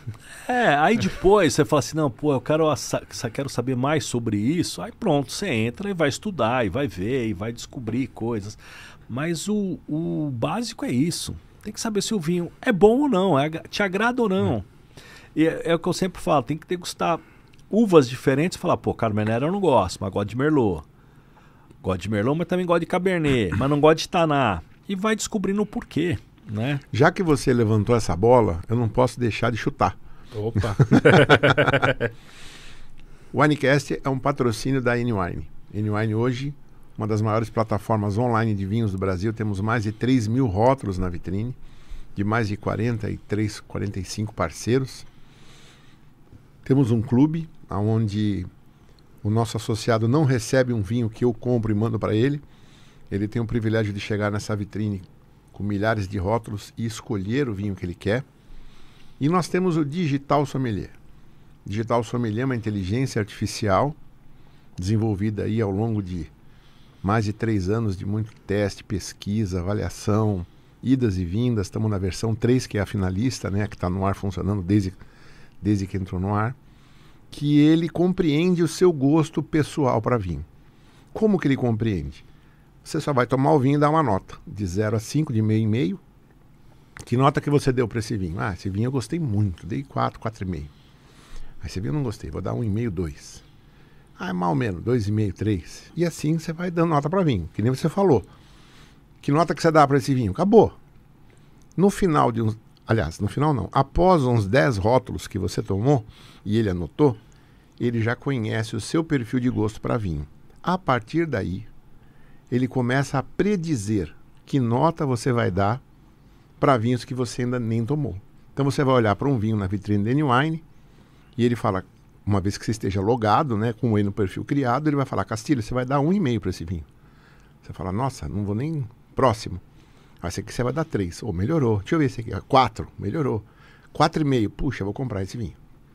Então, você sabendo que nota que você vai dar para vinhos que você ainda nem tomou, você foge dos vinhos que você vai dar nota baixa e vai para os vinhos que você vai dar nota alta. Você pode até chegar ali no menu da esquerda e falar, ó, me filtra aqui desses 3.000 rótulos, eu só quero vinhos que eu vou dar 4, 4,5 e 5. Clique, ele limpa, só fica os vinhos que você vai dar essas notas altas.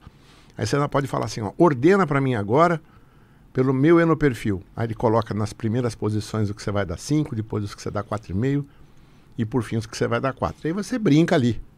Então não tem mais erro agora, é matemático. Você estava falando da tecnologia, né? Agora a tecnologia chegou também para ajudar na escolha. Aí você vai falar para mim, mas Marcelo, eu vou ter que tomar 10 garrafas de vinho? Eu já queria experimentar isso logo. Aí nós criamos uma novidade, que é o kit enoperfil. Opa. O kit enoperfil tem 10 garrafinhas de vinho, cada garrafinha de um rótulo.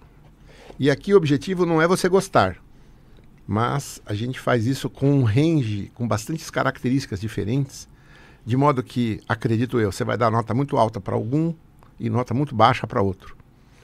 E você vai, no final dessa experiência, ter o seu enoperfil mapeado. O que você precisa fazer? Você precisa baixar o aplicativo da N-Wine, fazer lá o seu cadastro, login, né? Vai colocar a versão do kit, esse aqui é o MT13. Na hora que você coloca a versão, o aplicativo sabe que vinho está na posição 1, que vinho está na posição 2, entendeu? E aí você põe na taça, experimenta e dá uma nota. Dá para você fazer com a sua esposa, porque 50 ml dá para dividir para 2. E aí ela vai dar as notas dela, você vai dar as suas. Vocês vão ver que as notas são diferentes. E no final, cada um tem o seu enoperfil mapeado. É só entrar na vitrine da N-Wine e só comprar vinho sem erro. E esse aqui é um presente para você. Opa, obrigado. Vou ver se funciona. Para você mapear o seu enoperfil e se aventurar com vinhos novos, né? Com o risco de errar quase zero. Sim, isso Bacana. é muito bacana. Na minha época não tinha nada disso, não. Tive que beber muito garrafa azul. Ali, provavelmente. E já que foi uma bola levantada por 2 palmeirenses, né? Foi um toque do Scarpa Pera um pouco, e um cruzamento do Veiga. 2 né? palmeirenses e palmeirense também? Puxa vida, meu querido. Hat-trick ontem, hein? Foi uma bola tocada pelo Scarpa e um chute do Veiga, né? Cara, que fase que do golaço Veiga, né? aquele do Veiga de fora da Que área, hein? fase. Pena aquele argentino, né, cara? Não tem problema. A Argentina com ele e o Messi vão se dar bem na Nossa, Copa. é um absurdo, Mas né? o Palmeiras tá dando show, né? E o Santos de São Paulo, como é que foi, Vini? Conta pra nós aí. Santos São Paulo? Santos São Paulo foi uma arbitragem lamentável do Voaden, né? Ali aquele... Aliás, o pênalti, a bola tocou na mão, é indiscutível. Mas foi falta ali no lance, aquele lateral foi inconclusivo e teve um pênalti na área ali no Madison que o Voaden não deu. Então, difícil, né?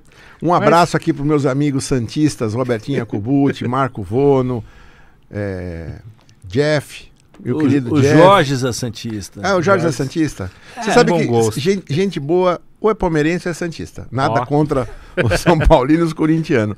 Mas eu tenho assim uma... Como é que eu vou dizer? Uma similaridade, uma afinidade maior com o santista. Não sei se Ficou você com também. pena, porque acho que tá acabando, né?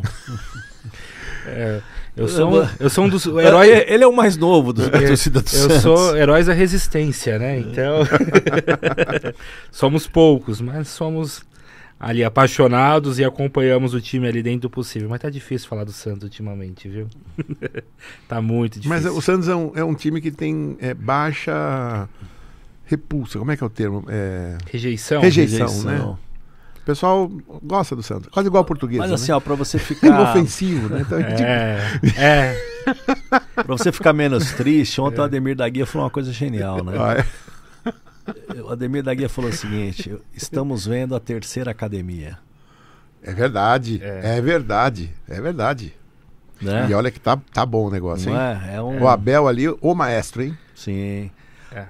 O que eu gosto no Abel é o seguinte: mais do que treinador, eu acho que ele é um ser humano diferente. Sim. Né? Ele dá algumas entrevistas, às vezes, que é meio assim, mas você vê que ele procura passar algo diferente. E isso é muito bacana, né? Mostrar que é mais do que um jogo, né? Sabe, a gente tem que se respeitar mais. Eu acho que é isso que ele está chamando um pouco a atenção. Falta um pouco de respeito na sociedade brasileira hoje, e o futebol é um estopim disso. Você ouviu a Sem entrevista dúvida. dele no Roda Viva? Vi.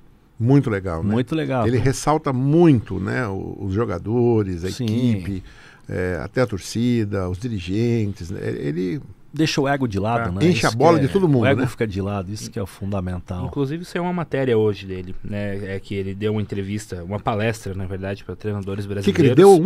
Uma palestra. Não ouvi. Ele deu uma palestra.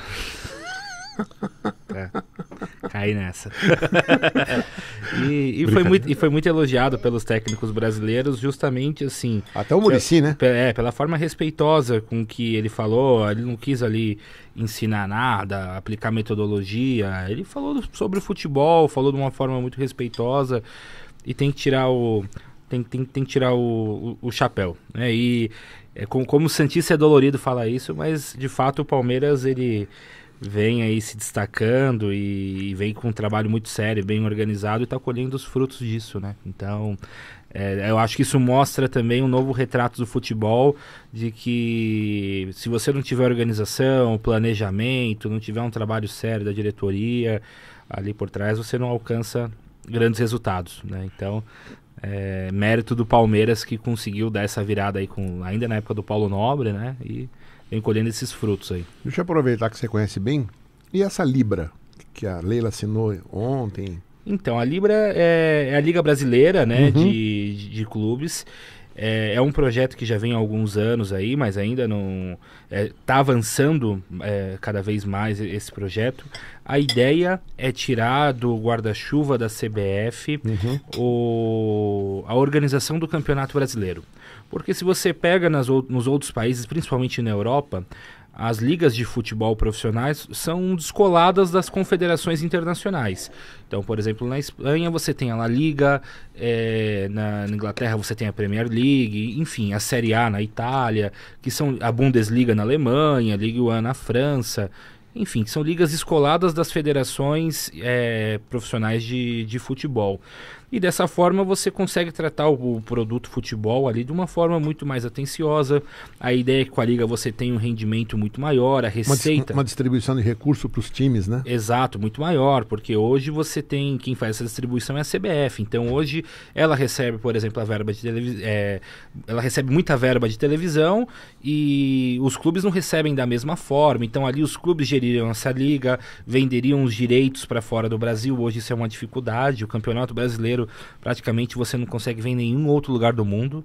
Quando eu morava em Portugal para ver os jogos do Santos, eu tinha que acessar link, pirata, um monte de coisa para conseguir acessar, porque você não vê. Então esse é o movimento dos clubes da Série A e B, que estão se juntando aí para poder colocar essa liga em prática. O que aconteceu ontem foi que o clube dos 5 clubes paulistas que estão na Série A, Santos, São Paulo, Palmeiras e Corinthians, além do Bragantino, e o Flamengo... Por que o pessoal fala... Eu sei por quê, né? Não é Bragantino, é o Red Bull. Exato. Bragantino quem fala é a Globo. Exato. Não quer falar Red Bull, né? O Red Bull, né? Então eles se juntaram ontem e ali meio que lançaram uma carta de intenções e isso está avançando e parece que dia 12 vai ter uma reunião meio que definitiva para, de fato, aí lançar de forma oficial essa Libra. Eu espero que saia. Para o futebol brasileiro vai ser muito importante. Acho que um ponto de grande divergência aí é a distribuição de cotas. Porque você tem o Corinthians e o Flamengo, principalmente, querendo ganhar um valor muito mais alto que os outros clubes. E o que a gente vê na prática é que quando você tem essa distribuição muito distante, você acaba tendo meio que... Fica muito difícil você competir. Você fica meio como na Espanha, que você tem 2, 3 times ali, Real Madrid, Barcelona, e às vezes o Atlético de Madrid brigando pelo título e os outros muito abaixo.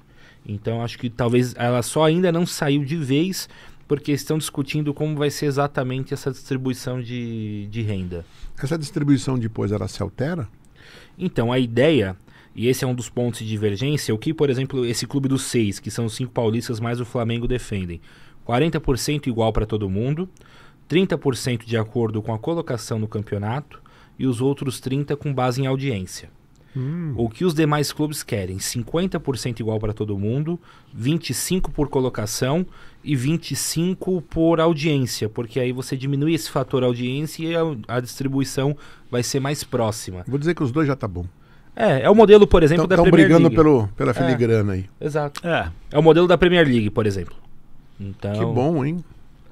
Não tinha tantos detalhes. Obrigado, Vini. Imagina. Vini também é futebol. Comentarista esportivo. Eu não sei se ele é mais futebol do que Vinho. É? Porque ele entende futebol pra caramba. Obrigado. Obrigado. Apesar de estar difícil, né? Como santista. Mas deixa eu fazer uma pergunta. Você que tem acompanhado muito Vinho no decorrer dos anos, fazendo crítica, julgamento. O Vinho melhorou, não melhorou? Pode contar um pouquinho pra gente como é a sua percepção nisso? Não, sem dúvida. Eu te falei atrás, quando a gente fazia a degustação de vinhos na revista Playboy, era uma dificuldade, porque o nível de 80% era muito baixo, né? Era muito aquém do desejado. Na época, a maioria dos vinhedos brasileiros produzia muito, era mais quantidade do que qualidade e, claro que isso refletia no vinho. E na época também... o vinho começou a virar muita moda. Então, a gente estava aqui apanhando ainda com os varietais mais ricos de Merlot e Cabernet, e tinha empresa querendo lançar pinotagem naquela época. Eles nem sabiam o que era pinotagem, e se a pinotagem ia se adaptar ao nosso só lançava. Aí depois um dia lançaram um Merlot branco. Apesar que recentemente lançaram um tinto branco, aí também até de Malbec, né? Mas eu acho assim, então não tinha história ainda direito e começaram com essas pseudo-inovações. E isso atrasou um pouco, eu acho, a nossa indústria, sabe? Atrasou bastante. E a gente tinha algumas mudas que vieram com problema, né? E isso só foi descoberto anos mais tarde. A gente tinha muita muda que veio doente para cá. Então as nossas videiras cresceram com essas doenças. E também de achar que você plantava Cabernet em tudo quanto é lugar e ia dar bons vinhos, né? E que não é verdade. Tanto é que hoje a Serra Gaúcha, a proporção de Cabernet hoje já é muito menor lá. Então tinha muita coisa difícil. O que eu vejo hoje é que só faz vinho ruim quem quer. Tá? Porque você tem tecnologia na adega e você tem muita tecnologia no campo. Hoje os vinhedos podem ser monitorados de diversas maneiras. Quando você fala na adega, você quer dizer o enólogo que está produzindo. Não, o enólogo tem muito mais conhecimento hoje e os equipamentos. Né? Você tem condições de equipamentos ali que é tudo... Você controla todas as temperaturas no computador, controla todas todo o processo. Né? Você já tem um histórico de madeiras que você sabe se vai deixar um mês a mais, um mês a menos. Né? Se precisa realmente daquela madeira ou não precisa. Então, tirando as variáveis de safra, que no Brasil a gente sofre muito com isso ainda, né? Se você tiver uvas em boas condições, eu acho que fica cada vez mais difícil fazer vinho ruim. Tá? É claro que a gente tem que aprender ainda. Ó, não tem a safra para fazer determinado vinho, a gente não tem que fazer. Faz um segundo, faz um outro rótulo, vai vender mais barato. Tá? Mas não estraga o nome, né? Não estraga o nome. E respeita o consumidor. Então ele sabe que esse ano não teve o vinho Castilho porque a uva não chegou naquela qualidade. Né? Então vai ter o vinho Ricardo. Castilhinho. Né? Mas aí você vende o respeito ao consumidor, que é o que acontece lá fora já há muito tempo. Sim. Né? E informação nos rótulos, sabe? Eu acho que tudo isso você vai fidelizando o consumidor a acreditar na empresa. Né? E claro que se a safra for um desastre, você não tem muito o que fazer, mas eu acho que é cada vez mais difícil você fazer vinho ruim hoje. Você tem muita condição, muita informação, tem muito histórico. Hoje você troca muita... se você tiver alguma dúvida, você joga na internet e vai vir em relatórios e relatórios. Sim. Você vai pegar o seu celular, vai ligar para o seu vizinho e falar, pô, e aí, como é que foi? Né? Então, a gente tem lastro hoje, tem histórico. Acho que a tendência é que os vinhos sejam cada vez melhores. Só tenho medo que vire uma padronização se bobear, mas... Fazer vinho bom é quase que obrigação hoje. Acho que não vira não, porque eu tô falando pelo que eu tenho tomado aqui, né? Um vinho é diferente do outro. Inclusive esse aqui, tem um aroma que eu tô sentindo aqui que eu não tô conseguindo identificar o que é. Vocês que são mais expertos talvez podem falar aí. Que eu gosto desse aroma.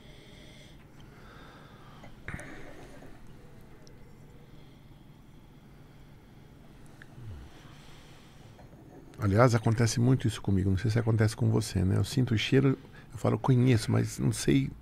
Aí quando alguém fala, eu falo, isso mesmo. É isso mesmo. Que nem esse vinho ruim. Eu falei pra ele, Vini, esse vinho tá com um cheiro muito ruim, estranho, mas não sabia identificar. Aí ele falou, mofo. Eu falei, putz, na hora. Aí eu tava vendo um jornal, sabe aquela casa velha que ficou fechada, com um jornal molhado no chão que você abre aquele cheiro papelão, né? Mas eu não sabia dizer. A Cláudia me ajuda muito com isso. A Cláudia tem um aroma para identificar. Mulher, é as mulheres em geral têm um nariz bom, né? A minha cunhada, eu chamo ela de nariz de cachorro. Porque eu vou te dizer, ela sente cheiro de tudo, em qualquer lugar. Identificar aqui Não tá percebendo? Tá bom, não desencana. Não, porque esse é um vinho que ainda vai abrir muito, né? Tá. Se você pensar em 7 anos para um Brunello, você ainda pode Ele começou com medicinal que depois sumiu, né? Exato. Né? Talvez era esse, então. É. Talvez era esse medicinal mesmo, que agora tá bem fraquinho. Exato. E é um vinho que vai abrir, esse é um vinho com enorme potencial de guarda, né? Então... Mas essa linha que ele falou mesmo. Agora ele falou medicinal. Medicinal, eu tô tentando... Mas que foi sumindo, né? Pelo menos Eu tava até aqui, eu falei, nossa, tava mais forte. Exato. E até a fruta naquele... Tava em segundo plano ali, tava primeiro realmente... Sim. Mas agora você vê que a fruta já tá mais... Já tá mais presente. E tá bem redondinho, né? Bem como um certo, até um aroma um pouco tostado ali, algo da passagem em barrica de carvalho, mas é super redondo, um tanino muito sedoso. Quanto de carvalho de barrica tem esse vinho? Tá, por legislação ele tem 24 meses. Senão não Tá. é Barolo. Brunello. Oh, meu Deus. Brunello. Não é Brunello, tá? Ele tem 24 meses e depois mais um período de cave, né? Ali que ele fica na vinícola antes de sair para o mercado. É a última safra desse vinho que veio para o mercado agora, tá? Então, Estamos falando de um vinho de quanto aqui, Vini? olha, esse Brunello, inclusive, nós estamos com um preço muito bom, tá? Opa. Considerando o produtor. Então, o Lemoura, como eu falei, é um vinho do Camiliano. O Camiliano é um grande produtor, um produtor importante, de muito renome e muito prestígio. Esse é um vinho que no preço 1, ele custa R$550 e é um preço que para Brunello é meio padrão, tá? Os bons Brunelos estão nessa faixa de preço e são, às vezes, por vezes até mais caros. Mas o associado está com 35% de desconto nesse vinho. Então ele sai por R$350 ali, em torno de R$350 para associado. Dificilmente você vai encontrar um Brunello de Montalcino nessa faixa de preço. Tá? Ó, Ele prova muito aí. Pode ficar sócio, comprar esse aqui que você vai fazer uma boa compra, viu? Entendeu que é ser associado do Vinho Wine Club? É isso? É isso, ó, belo vinho. Eu senti uma cerejinha agora, assim, uma coisa meio... Mas é o medicinal mesmo, você É. matou. É o medicinal É. mesmo. Uma coisa meio de remédio. Mas depois sumiu e Sumiu, ficou é. a fruta, ficou bem Uma gostoso. coisa meio biotônico fontor, assim. Não sei se é uma novalgina, alguma coisa de remédio mesmo. Ele matou. Mas é uma coisa leve, gostosa. Não era ruim, não. Sim. Sinto uma frutinha.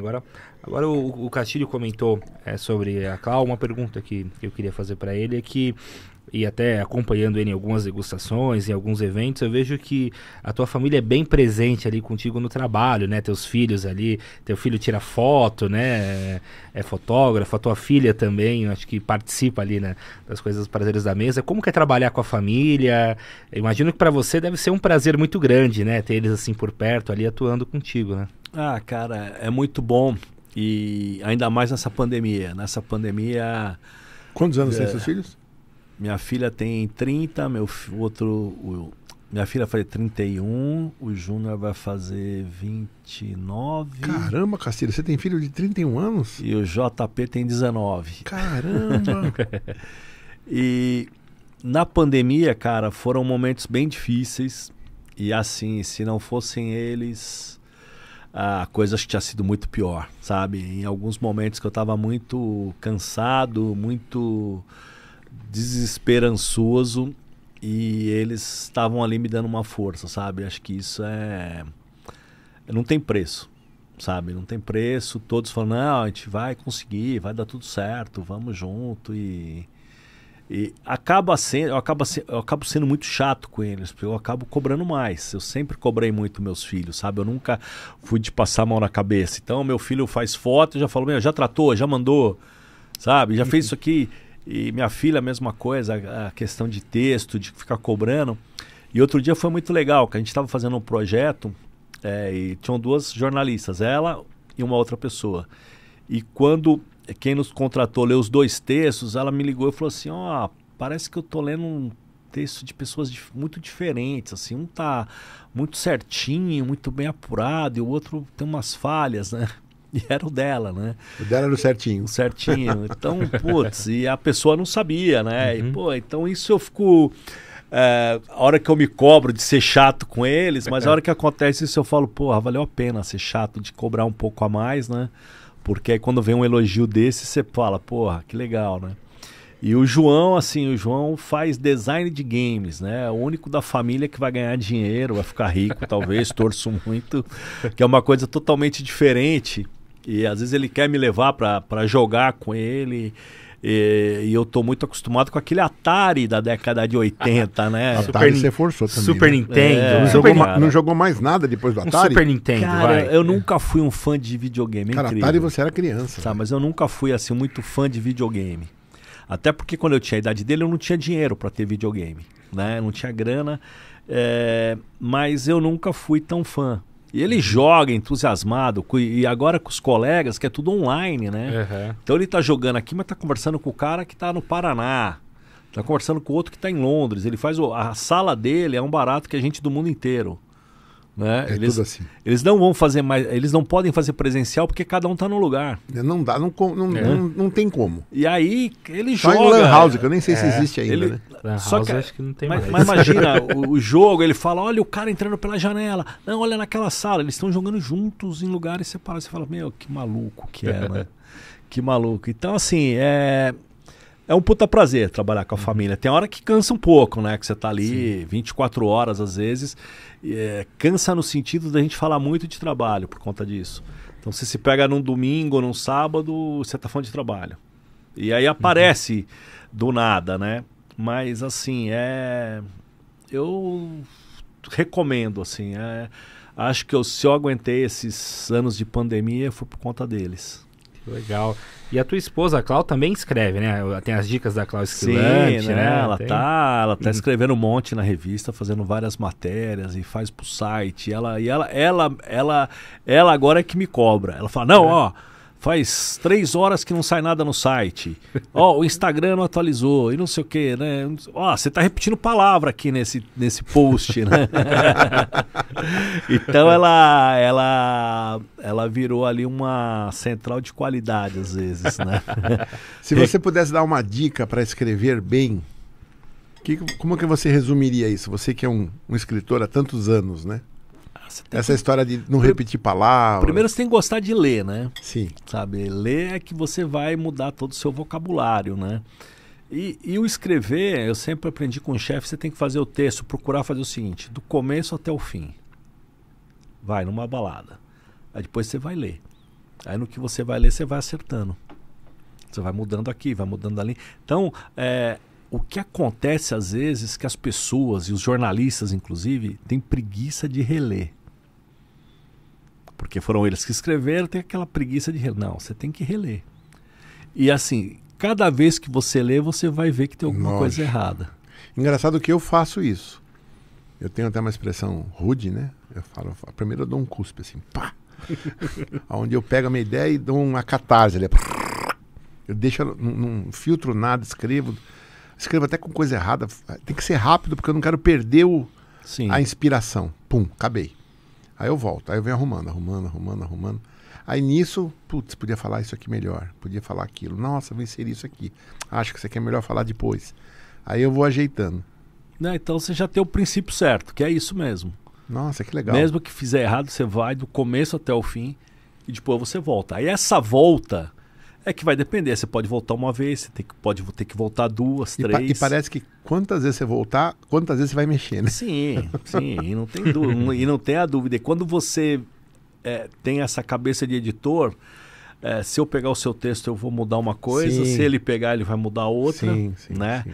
E é isso que faz. A gente tem que tentar deixar aquele texto gostoso para o leitor. Né? Então é isso que eu procuro fazer com a revista. Que nem às vezes várias pessoas escrevem, eu deixo o estilo delas. Eu só mexo no estilo da revista.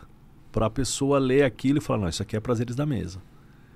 Sabe? Mas aquela coisa que às vezes tem de padronizar todos os textos iguais, isso eu não tenho essa pretensão. Eu acho que você não precisa fazer isso para você ter uma leitura prazerosa. Tá? Então, se editar para o estilo é uma coisa, você destruir o texto da pessoa lógico, outra coisa.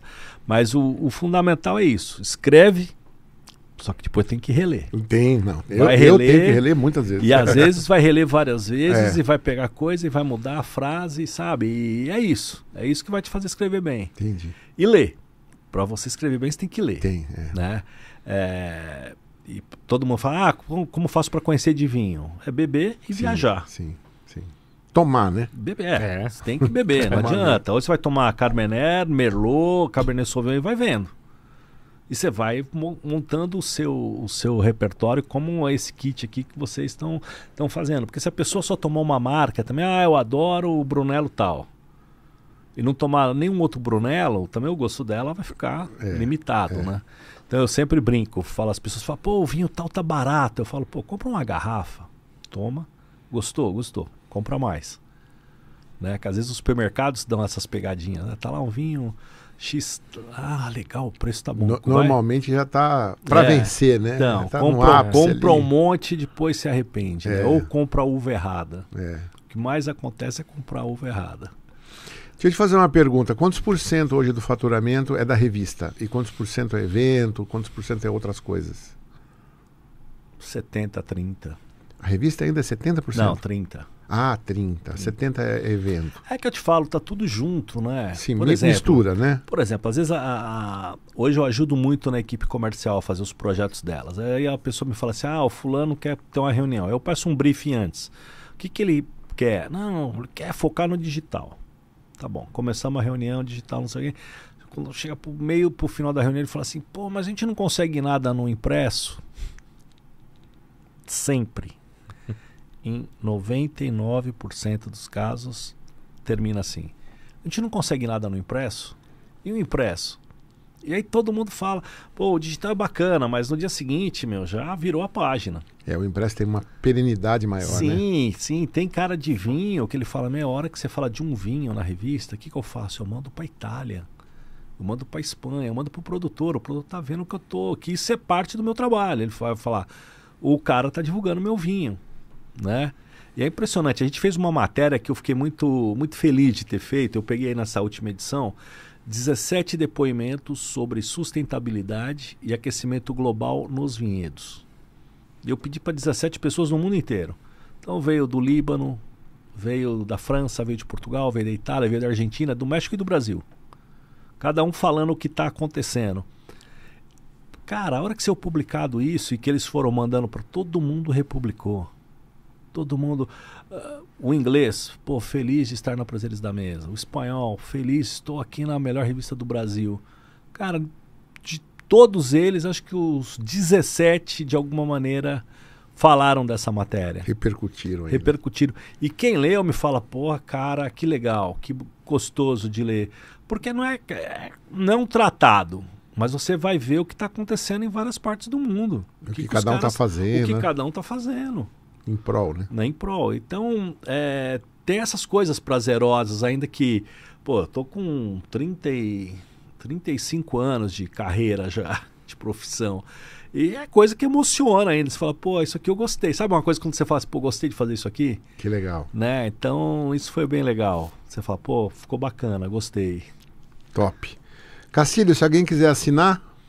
Bom, entra no site da Prazeres da Mesa. Prazeres da Mesa com BR? .com.br, lá tem todas as informações.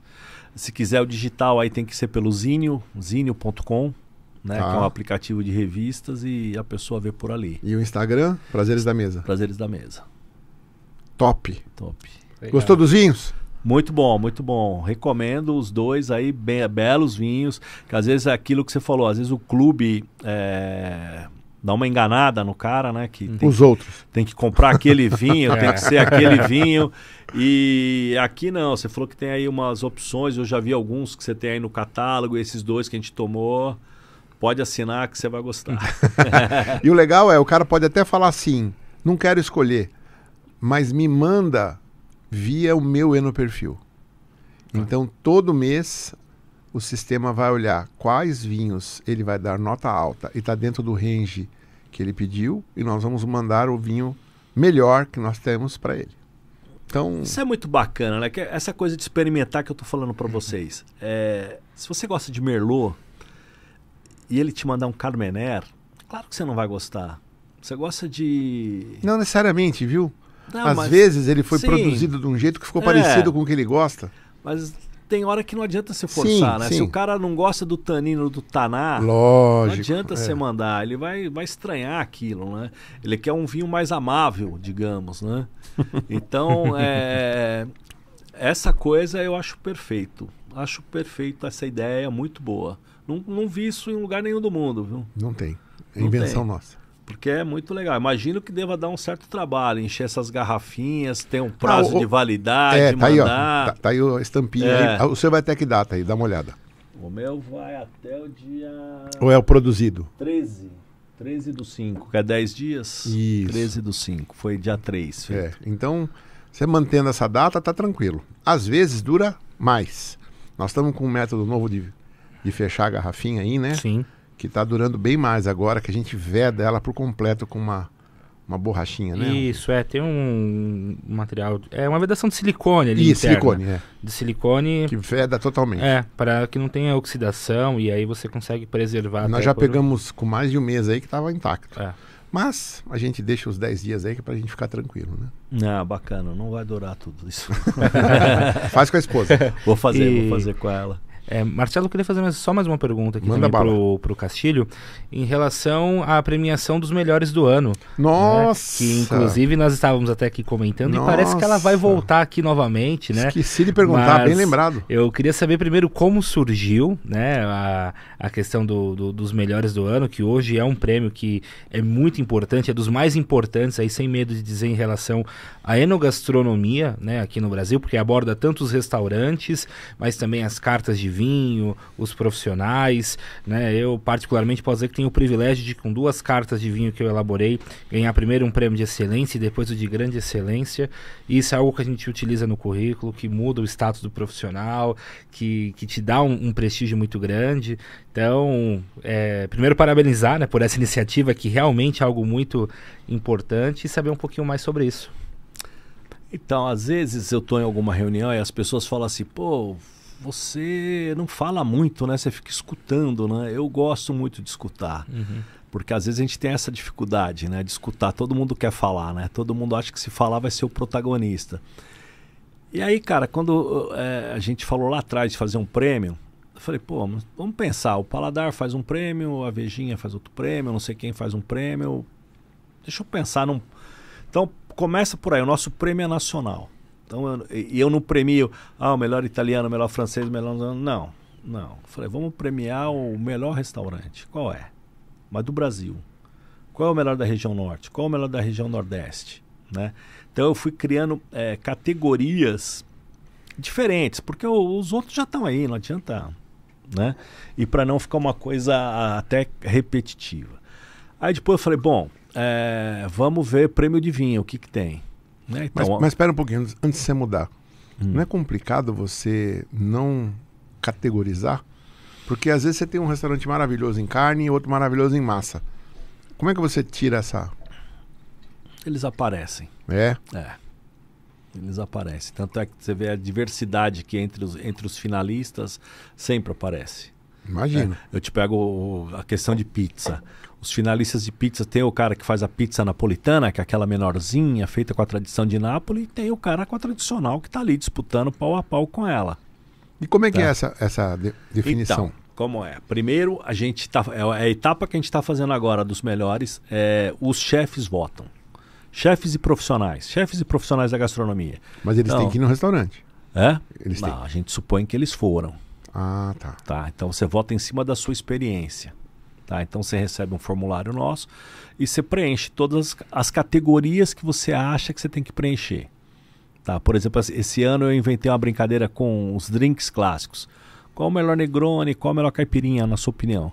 E um rapaz hoje me mandou assim, puta, eu não tomo Negroni. Eu falei, não responde essa, responde só o que você quer. O cara fala, pô, não vou pro Nordeste há 10 anos. Não, então você não vai votar no melhor do Nordeste, você não vai.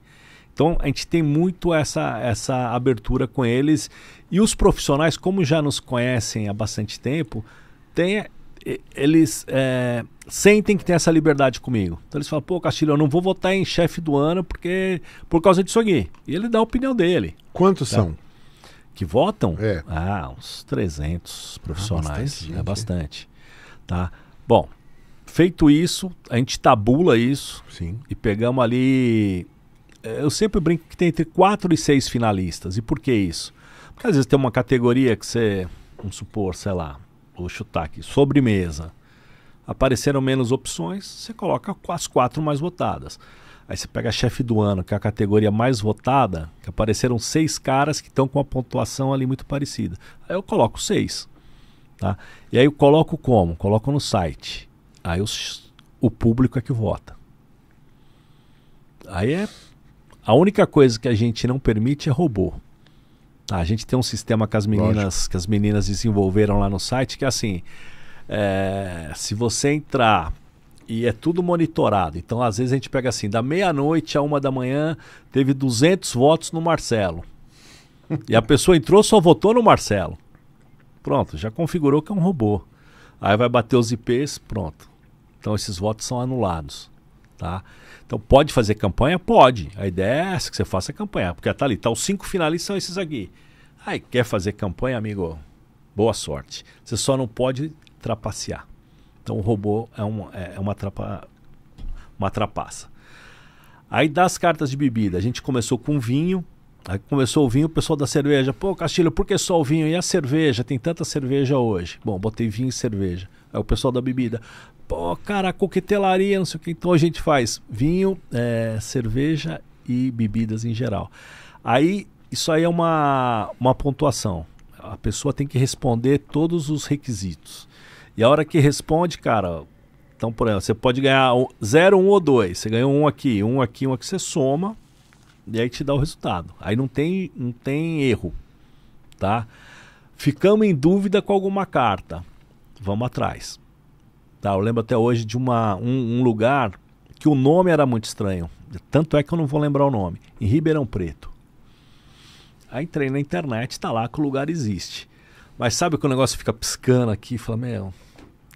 Aí eu liguei para um amigo meu em Ribeirão Preto e falei, meu, você conhece esse lugar? Não, não conheço. Falei, você pode ir lá? Almoçar, tal? Falei, não, eu vou lá almoçar. Foi lá almoçar, o lugar existia e realmente a carta de vinho do cara era fantástica. A puta adega que o cara montou e a carta era maravilhosa, né? Então, quando a gente tem alguma dúvida, a gente vai verificar. E esse cara de Ribeirão apareceu por mais de uma pessoa? Não, esse cara de Ribeirão era uma carta de vinho, que ele estava se inscrevendo. Ah, ele se inscreveu. Sim. Só que você pode, se você quiser agir de má fé, você cria uma carta. Lógico, entendi. E me manda. Nunca ouvi falar do restaurante Marcelo. Eu recebo lá e falo, Marcelo. Como você faz para, por exemplo, imagina um restaurante, vamos imaginar esse de Ribeirão, que foi uma pessoa. E aí tem um restaurante aqui no Itaim, que foram várias. Então, há uma diferença aí de incidência de visitação, né? Aí o do Itaim acaba recebendo voto, do Ribeirão recebeu um. Como é que você trata isso? Não é fácil, tá? A gente procura analisar. Por isso que as amostragens por região, elas obedecem um critério. Então vamos supor que naquele ano eu vou ter 300 profissionais que vão votar, tá? Então eu vou ter uma porcentagem em São Paulo, uma no Rio, uma em Curitiba, uma para o interior de São Paulo, uma para Minas Gerais. Você tem uma porcentagem certa. Você vai dividindo isso, que eu não vou saber te falar agora. Certo. Mas se for 300, vamos supor, tem 60 em São Paulo. Aí no Rio tem 40. Então eu não deixo essa proporção ficar desequilibrada. Agora, claro que pode cair de três pessoas terem ido no mesmo restaurante e nenhuma ter ido no outro. Aí não tem o que fazer. Tá, não tem o que fazer. Essas pessoas recebem alguma coisa? É tudo voluntário? Não, tudo voluntário. Tá. Então, por isso que a gente faz em 2 etapas até. Os chefes votam, não só chefes, mas os profissionais votam. Tá. Então, sommeliers votam, donos de restaurante votam e depois é o público, tá? E é claro que quando tem alguma coisa, porra, vocês não colocaram o restaurante do Marcelo entre os melhores. Pô, vamos atrás do restaurante do Marcelo. Vamos ver se a gente cometeu um erro. Para né? ver se a gente cometeu um erro e, infelizmente, vamos corrigir só na próxima. Mas a gente vai corrigir, de alguma maneira. Tanto é que assim eu recebo convite para ir em restaurante pelo Brasil inteiro. É claro que a gente não consegue fazer tudo. Mas eu falo para a pessoa, pô, o dia que eu for em Juiz de Fora eu vou conhecer sua casa. Eu não posso agora gastar um dinheiro do borderô para ir até Juiz de Fora só para conhecer o restaurante dela. Isso é inviável, né? Nenhum lugar do mundo faz isso. Mas se eu estiver ali pela região, eu sempre vou lembrar, Juiz de Fora eu tenho que ir. E onde que a gente vê os melhores? Tá no online ou só na revista? Não, para votar, você diz? Não, eu quero ver o resultado, eu quero ir em alguns restaurantes. Não, o resultado vai sair na edição de junho, com a festa de aniversário, né? Lá no Memorial da América Latina. Então a gente faz a festa de aniversário e a premiação juntos. E aí vai estar nessa edição. Que legal. Né? E depois vai para o site também, depois a gente divulga bem. O site você coloca depois de um tempo a revista ou não? Tem um archive lá? Depende da matéria. Tem algumas matérias que já sobem automaticamente, outras demoram mais um pouco. Porque também se eu colocar tudo lá, eu não vendo, né? Não, lógico. A revista eu imagino que tem a exclusividade, né? ineditividade, se é assim. O ineditismo ali. É, né? ineditismo. Não, mas tem muita coisa que a gente já sobe meio logo depois. Tá. A revista O Gostoso, eu ainda sou um saudosista da revista, do livro, né? Eu gosto muito. Quando tem alguma coisa um pouco mais longa, e vou te falar uma coisa até estranha, né? Tem vezes que eu imprimo para ler. Que eu não sou de ficar lendo muito no digital. Eu gosto muito mais, que às vezes eu anoto, faço risco, anotação. Você sabe que a hora que as pessoas pararem um pouco para pensar, o que acontece? Hoje, quando você quer saber mais sobre um assunto, você vai para a internet, certo? Só que você sabe direitinho o site que você vai? É isso que as pessoas têm que pensar. Eu quero saber mais sobre Cabernet Sauvignon. Se ela nunca ouviu falar da Jancis Robinson, do Robert Parker, ou de quem quer que seja, ou da Prazeres da Mesa, de repente ela não vai entrar nesses sites, ela vai entrar num quarto que a informação vai estar, não digamos errada, mas vai estar fraca, vai estar menor, né? E aí, com o tempo, a gente vai tendo essa coisa, da onde procurar a informação. Pô, onde que eu vou ler sobre isso? Não é só jogar no Google e o primeiro que vem você lê, né? E é aí que as pessoas vão mudar seu hábito de leitura. E aí é que fazer revista, fazer jornal, fazer livro vai fazer a diferença. Que vão ser os canais de informação mais confiáveis. Por isso que a gente tem que sempre muito combater as fake news, né? Porque tem muita gente que é muito fácil colocar. Ah, Brunello, pô... Eu sempre dou um exemplo, rapidinho esse. O pessoal me pergunta muito de influenciador, o que eu acho de influenciador. Quando o influenciador conhece, é ótimo. Se o cara entende do assunto, pô, vai em frente, faz o seu trabalho. Mas a gente estava numa degustação com um enólogo português, tomando um vinho de Alicante Boucher. Estávamos em 4 pessoas. Então, Adoro. estava eu, acho que era o Arthur Azevedo da BS, não sei se eu lembro, mais uma pessoa e um influenciador. E ele explicando pra gente a dificuldade que é fazer o Alicante Boucher. É uma uva difícil, de cultivo nervoso, que depois para trabalhar ela na adega não é tão fácil, que ela pode dar um tanino que as pessoas não vão gostar. Enfim, explicou, Álcool altíssimo. explicou tudo isso, ou seja, é um vinho mais complicado. A influenciadora, 2 minutos depois, como ela me marcou, apareceu para mim. Vinho fácil e gostoso. Aí você fica se perguntando, poxa vida, esse que é o influenciador?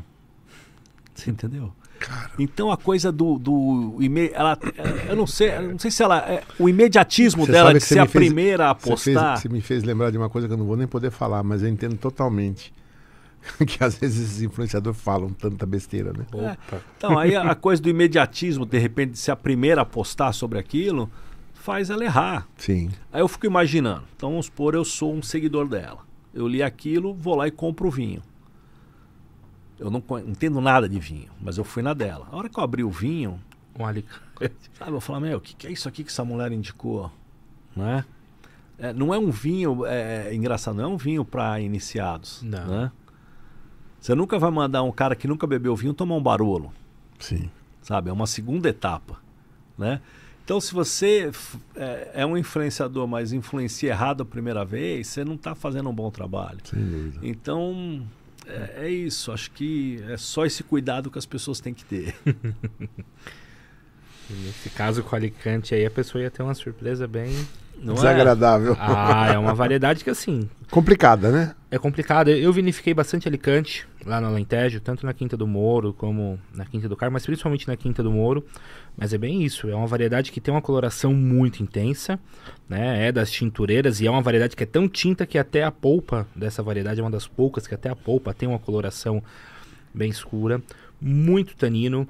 É uma variedade que tem baixo rendimento, é uma das que tem menor rendimento no vinhedo, alta concentração de açúcares, então você pode pegar vinhos aí extremamente alcoólicos, tanto que ela entrava nas parcelas do blend ali em menor proporção, para dar cor, para dar estrutura para o vinho, mas você pegar um varietal de Alicante Boucher, é um vinho realmente bem potente, bem poderoso, não é um vinho que qualquer paladar vai provar no primeiro momento e vai entender e principalmente apreciar.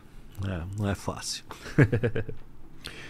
Meu querido Ricardo, foi um prazer ter você aqui com a gente. Obrigado aí por essa conversa gostosa, rica de informações do mundo da revistaria e do vinho. Parabéns pelo trabalho que vocês têm feito aí no Prazeres da Mesa, você, o Jorge e as digníssimas esposas. E tô curioso aí para essa essa edição de junho. Os melhores do ano. Os melhores do ano. Aguarda que você vai gostar. É isso aí. Obrigado, eu que agradeço. Espero que os ouvintes gostem, né? Foi um super prazer. Legal. Você que ficou com a gente até aqui, muito obrigado pela sua audiência. Se gostou do programa, considere deixar um like, se inscrever no canal, clicar no sininho, deixar um comentário. Tudo isso ajuda muito a gente. O Winecast é um programa ainda novo e precisa muito da ajuda daqueles que nos assistem. E é isso aí, até o próximo Winecast. Vamos falar um tchau para aquela câmera ali? Tchau, pessoal. Obrigado. Até o próximo Winecast. Um abraço.